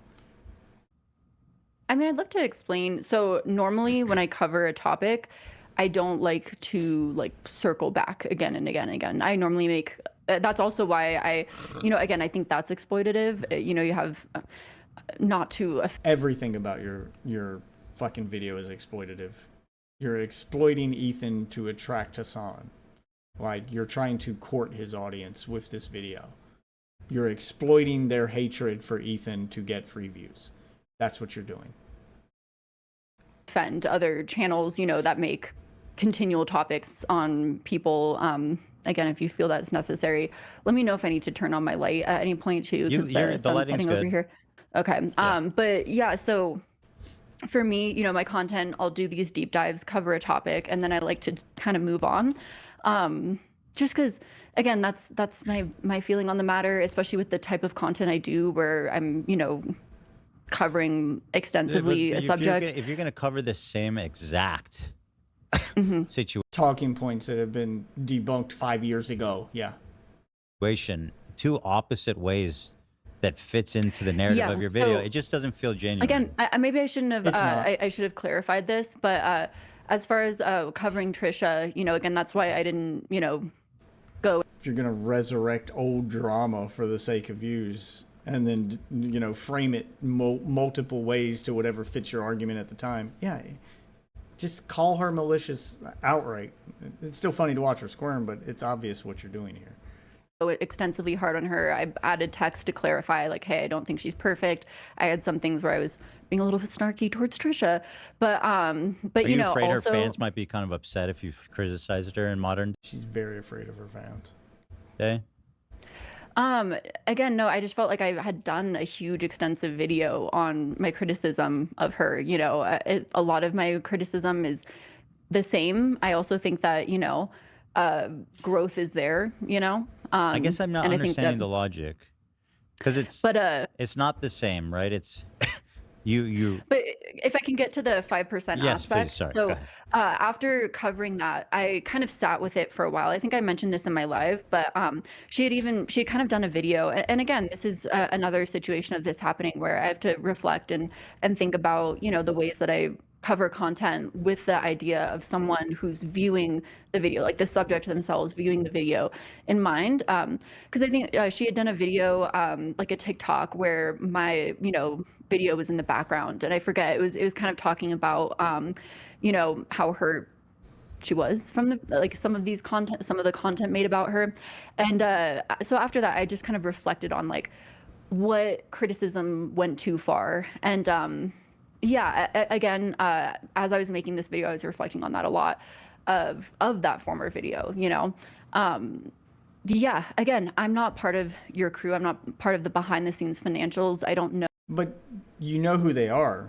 Most of them have their own YouTube channels, social media presence, and are influencers in their own right. You could just reach out to them. Do a little due diligence before you make, accusations in a video. Try to verify something, anything. Know what took place. I don't, there's, various allegations. So I can only, what allegations? Like I said, the there you go. Hold her to specifics. 5%. Well, that's not allegation. I took 5% more. Or whether that's fair, whether that's not. Wait, why are you laughing when you say 5%? Because it's become a massive, meme at this point, and is sort of blown out of proportion. And essentially, I was kind of reflecting. And yet, you put it in your video to further blow it out of proportion. Why?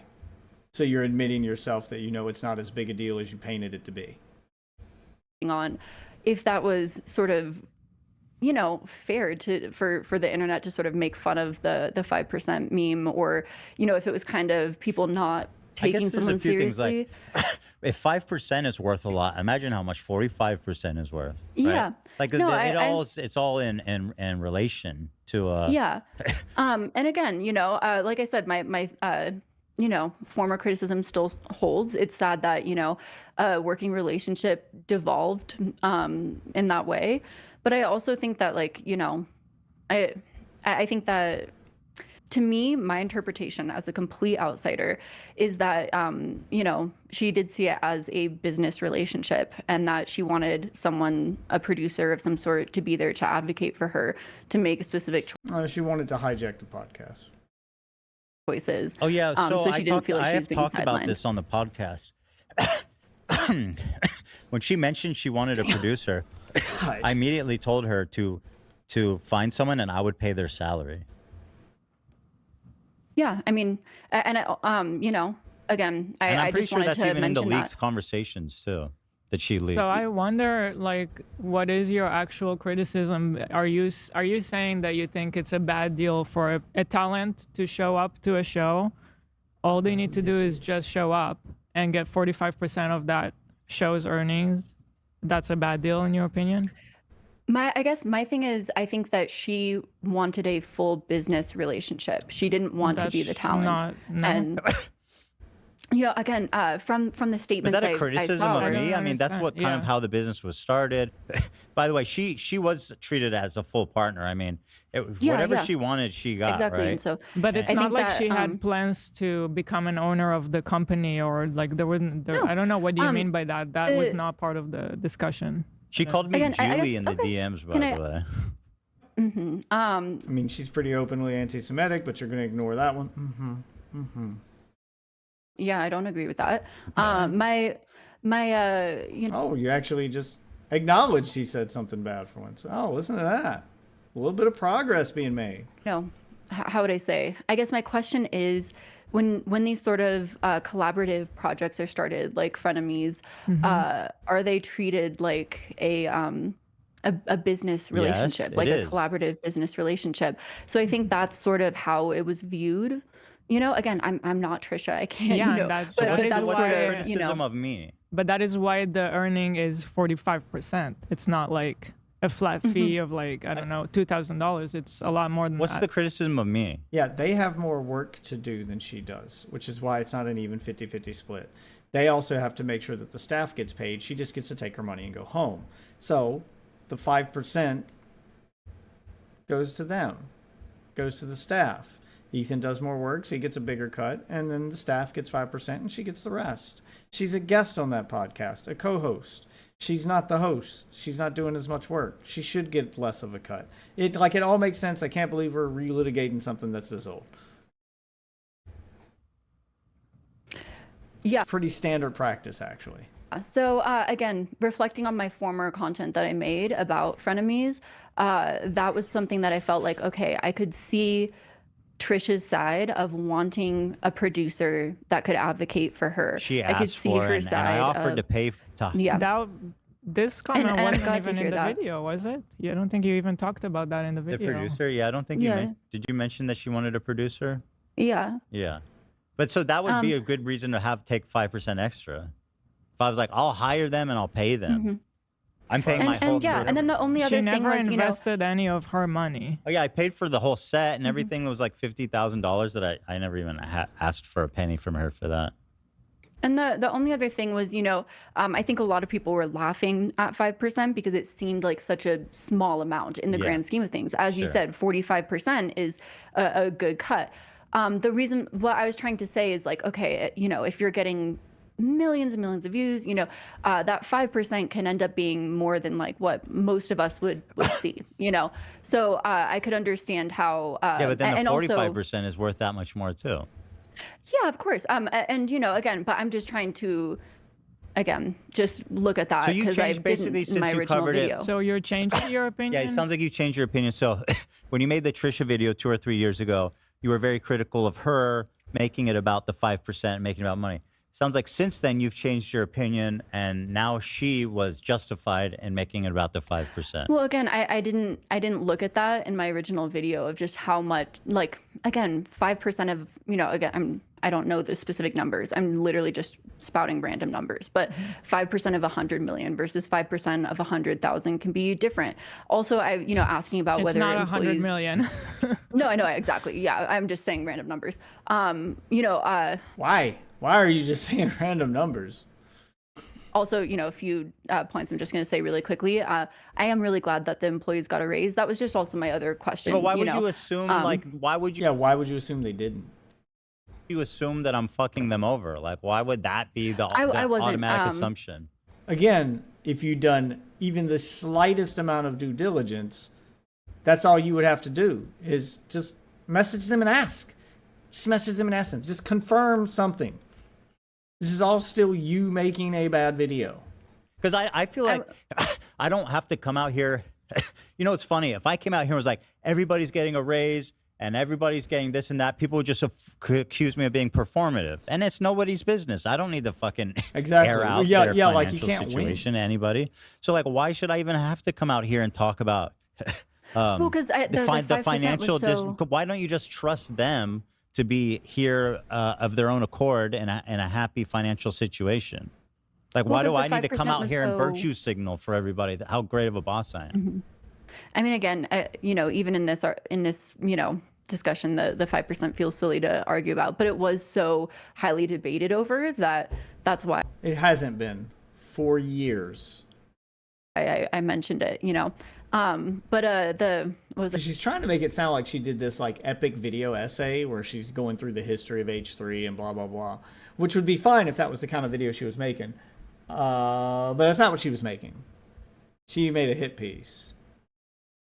I'm gonna say no, I don't think you answered my question. So do you feel like it's a bad deal for a talent to get 45% of a show that they just show up to? They don't... So that brings up what I was going to say. I think that almost anyone would take that initially. And then I think when there becomes these big blowouts where, you're sort of, seen as the crazy one in a podcast, and then you get this huge wave of internet backlash, but these massive viral podcasts, and they're all on the H3 podcast channel. You're not essentially what I was trying to say is across the board, it wasn't just the Frenemies episodes, but other videos as well that were seeing a huge boost in viewership. You were probably seeing a huge boost in subscribers. What do you think was happening to her large views? Audience. Fan base. Are you aware that before Frenemies, she had a podcast that couldn't even break 10,000 views? It was canceled. Yeah, she was desperate to take over an already successful podcast because she failed on her own. By the podcasting network, because it was just it was costing them money. They weren't making any money. Her career was fucking... It was mutual. It wasn't in a good place. It was definitely mutual. Do I? Yeah, and when she failed to take over his podcast, she married into his family. She was determined to latch herself onto Ethan and his success in some shape, form, or fashion. And she did so. And he's probably wishing that, he had left her on the show longer. That's something I think he would, if you asked him now, which would you rather have, her as a co-host or her as an in-law? He'd probably pick co-host. Should I own a piece of her fucking, her media empire for putting a show on with her? Again, I think it was just on, your channel. She knows nothing about the business side of this. So I think over time, but we made it. There can get that sense that, again. Yeah, but they made it on their own. They didn't become a guest on somebody else's thing and then piggyback off someone. They made it on their own.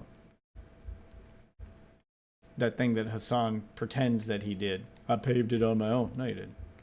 No, you didn't. Again, you're getting this huge wave of internet backlash. Another person's channel is skyrocketing. Feelings are, Yeah, welcome to the internet. What's your point?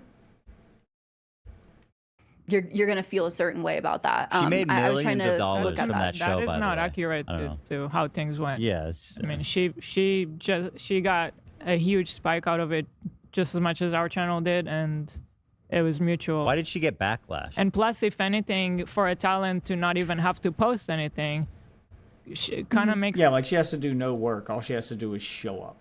And she wants 50% for just showing up? Fuck you.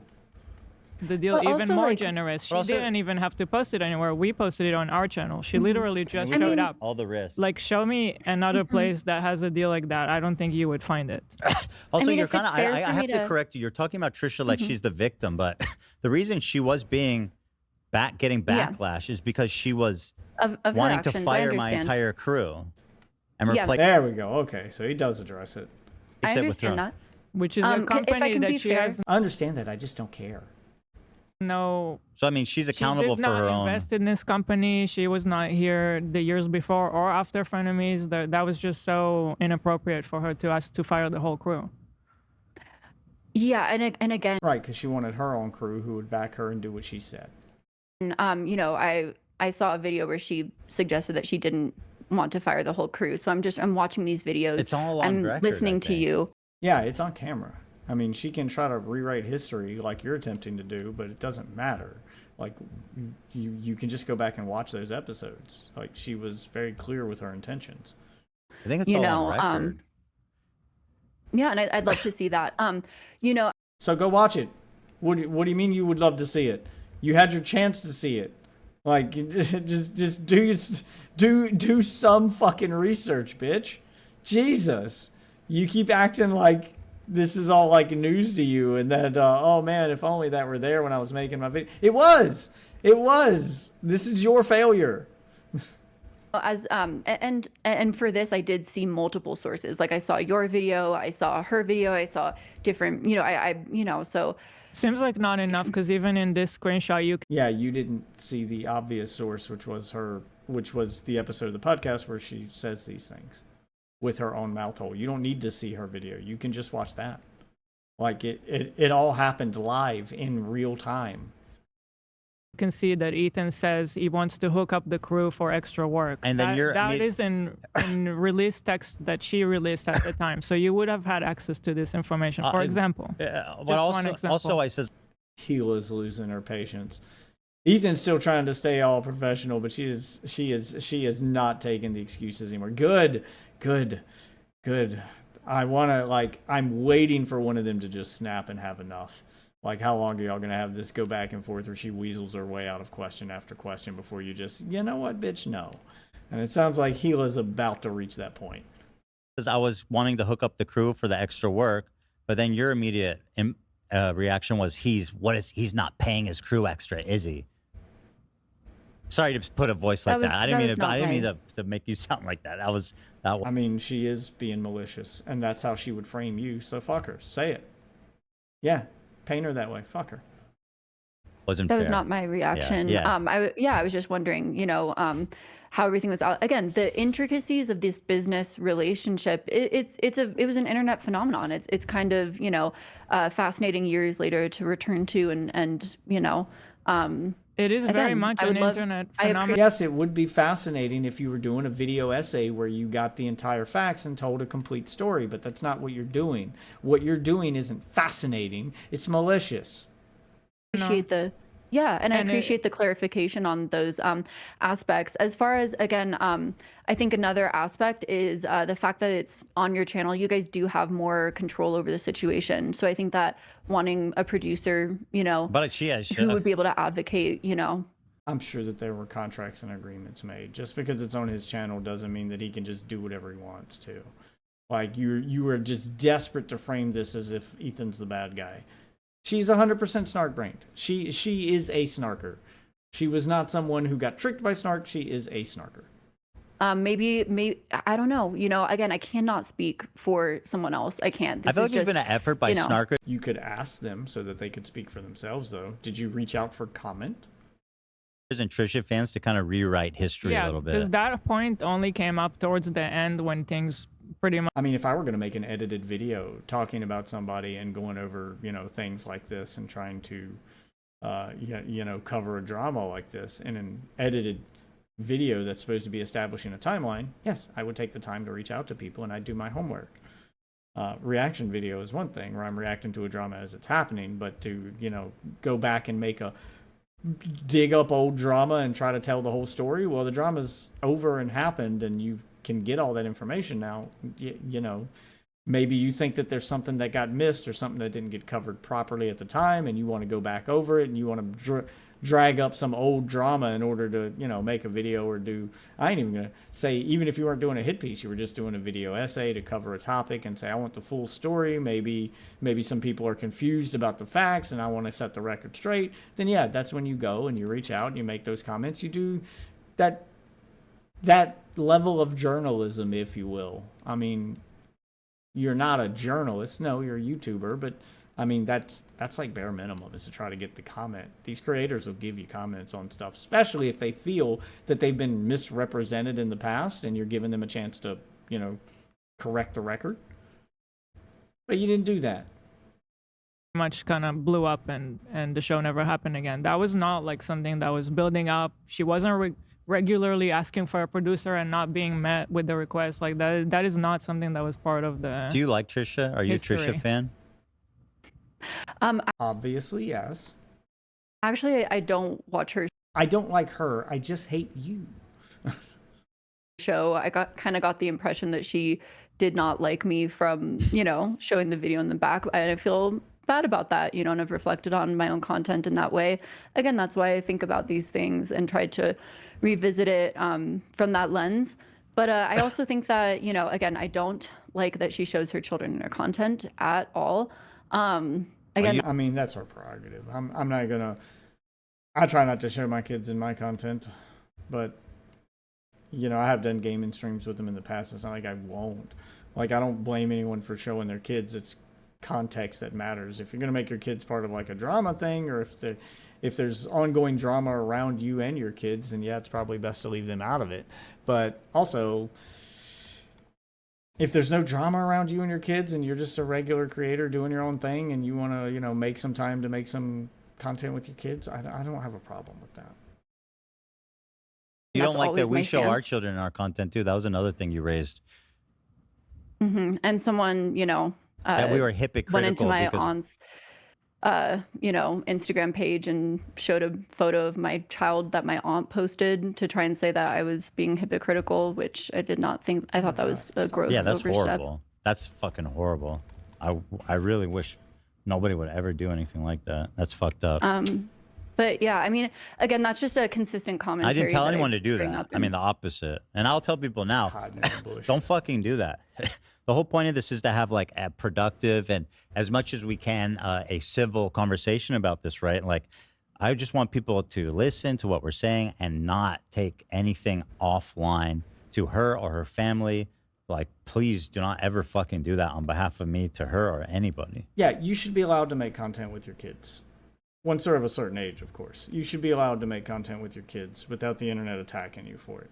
So I'm not going to give anybody shit for that. It depends on the content you're making with them, obviously. Like, context matters. But if you're leaving them out of whatever the drama is and you're just making innocent, family-friendly content with them, then fuck off. Like, people should be allowed to make content with their fucking kids. That's ridiculous. Yeah, I appreciate that. I think same here, obviously. Yeah. I mean, yeah. obviously. No, and I believe think, you 100% on that, for sure. Yeah, and yeah, and I think that if anyone does that, that's fucked up, and that's something that I'd make a fucking video on, you know. But yeah, I think that as far as, you know, I've made a lot of commentary on you know, family channels and family influencers because, you know, I think that they've gone too far. Yeah, and so I think that that was, you know, as far as, you know, essentially a lot of the video was, you know, talking about how, you know, you guys are sort of legacy YouTubers, you know. I think that's a good way to describe it. And so, you know, essentially seeing a lot of, you know, the issues that I talk about kind of be brought up in terms of like, you know, criticism against. Okay, I think I might have to take a break from there and we'll pick up the rest of it tomorrow. So we got about halfway through. We can do the other half tomorrow because I know this is going to end with her crying or them snapping. Like, that has to be how this ends. If it is, don't spoil it. I want to be surprised. I want to see it. Oh my God, dude. These snarkers are all the same. She is absolutely an H3 snarker, just like the one I mean, it's very reminiscent of the conversation I had with an H3 snarker on my channel, which you guys should go watch. Also, did you see this? Did you see this? Trunks, look at this shit. Look at this shit. right above my head here. Please log into the platform you subscribe to Fortnite Crew on to receive your subscription benefits. I mean, obviously, you know I'm a Fortnite Crew subscriber. It says subscribed right there underneath Fortnite Crew. I still got a month of this subscription left. Why do I need to log in on the Xbox to claim my benefits from this subscription if you already know I'm subscribed? I'm complaining about this because I sold my Xbox and I switched to PlayStation after Xbox raised the price of Game Pass. But now I can't even get the rest of my Fortnite Crew benefits because I can't log in on that Xbox. It's so fucking dumb. It's so fucking dumb. Yeah, even though I already paid for them. Even though I already paid for that month of Crew. Because I pay for a month of Crew instead of buying the Battle Pass, because then I get all the Battle Passes. So I've got 1 month left on it. And I can still get the benefits. Like, I still have the Battle Pass. I still have the benefits. I still have the Rocket League Battle Pass. I still got all that shit. But I can't get the 1,000 V-Bucks I'm supposed to get as a monthly subscriber because I can't log in on the Xbox. It's so dumb. It's so fucking dumb. Like, I've been cheated out of 1,000 V-Bucks. Anyway, okay. That was just me getting irritated and need to take a break. I need to lay down. I need to go to sleep. I got to work tomorrow. It's almost 5 a.m. I've stayed up about an hour later than I wanted to. Kind of lost track of time watching this thing. Ooh, but we'll save the rest of this for tomorrow's stream because I want to see how this ends and how bad these arguments get. And I know that Ethan and Gila are going to give more pushback than this. They're being charitable, and they're doing a pretty good job of letting her talk herself into a corner. As she's doing a pretty good job of contradicting herself. They're given, like, Ethan's given just enough rope to hang herself, so to speak. He's given just enough pushback to point out the contradictions, and then watch as she, like, squirms her way into a corner, as she tries desperately to walk the line of not getting attacked by Ethan's audience and not getting proven wrong and embarrassing herself, which she's kind of failing at. But and he was polite enough, I don't know if you guys caught that at the beginning, he was polite enough to disable his chat during the live stream. So she can't even, like, look at his chat and see the feedback from it. So he was polite enough to, like, make it a private conversation, or as private as it can be during a live stream. So he's being, like, way more charitable than I think she would ever be to him. But she's trying her best to walk that line where she doesn't, like, get proven wrong by him, or, like, doesn't have to, like, apologize to him or bend the knee to him, but still try to stay in the good graces of Hassan and his crowd, because I think that's what this is all about. She made the hit piece, obviously, to court the audience of Hassan and to get in there and get that free viewership, but she made the mistake of not calling the Israel-Palestine war or conflict. She called it a war when they said she should have said genocide. So all of the stuff that she did to get their attention and to attack Ethan, they ignored simply because she didn't say the word genocide. This crowd is not worth pandering to because this is what they'll do to you. And this is her initiation into that crowd. And instead of, like, immediately jumping on Ethan's side, like, she could have done that on this podcast and immediately been like, look, I made a bunch of mistakes. I got tricked by H3 Snark. She could have thrown H3 Snark under the bus and given Ethan the victory and won over his crowd instantly, right there. And then she could have just, like, they could have spent the rest of the podcast just going in on H3 Snark and on Hassan's crowd from the eyes of a former snarker who they've converted. Like, she could have gave him a huge W here and walked away with his audience and a big bump. But instead, she's still desperately trying to get the Hassan side. Like, she's that level of snark-brained. And Hassan's crowd is a snake that is eating itself. So it's like you're setting yourself up for failure there. But it is funny to watch her squirm, and we'll watch the rest of that tomorrow night. For now, though, thank you guys for watching this one. If you're a VOD watcher, we do these streams every single night at roughly midnight, between midnight and 1 a.m. Eastern. It's not set in stone, so make sure you got the bell notification on, or you're following me on my socials to see when I go live. If you prefer to watch the VODs or you can't make the live streams, you can see the full unedited VODs if you're a channel member. If not, segments from these VODs do get edited down and posted as videos on the channel, which will always be free, so make sure you're subscribed. For now, though, thanks for watching this one, and I will see you wonderful witches tomorrow night. Have a good night, everybody.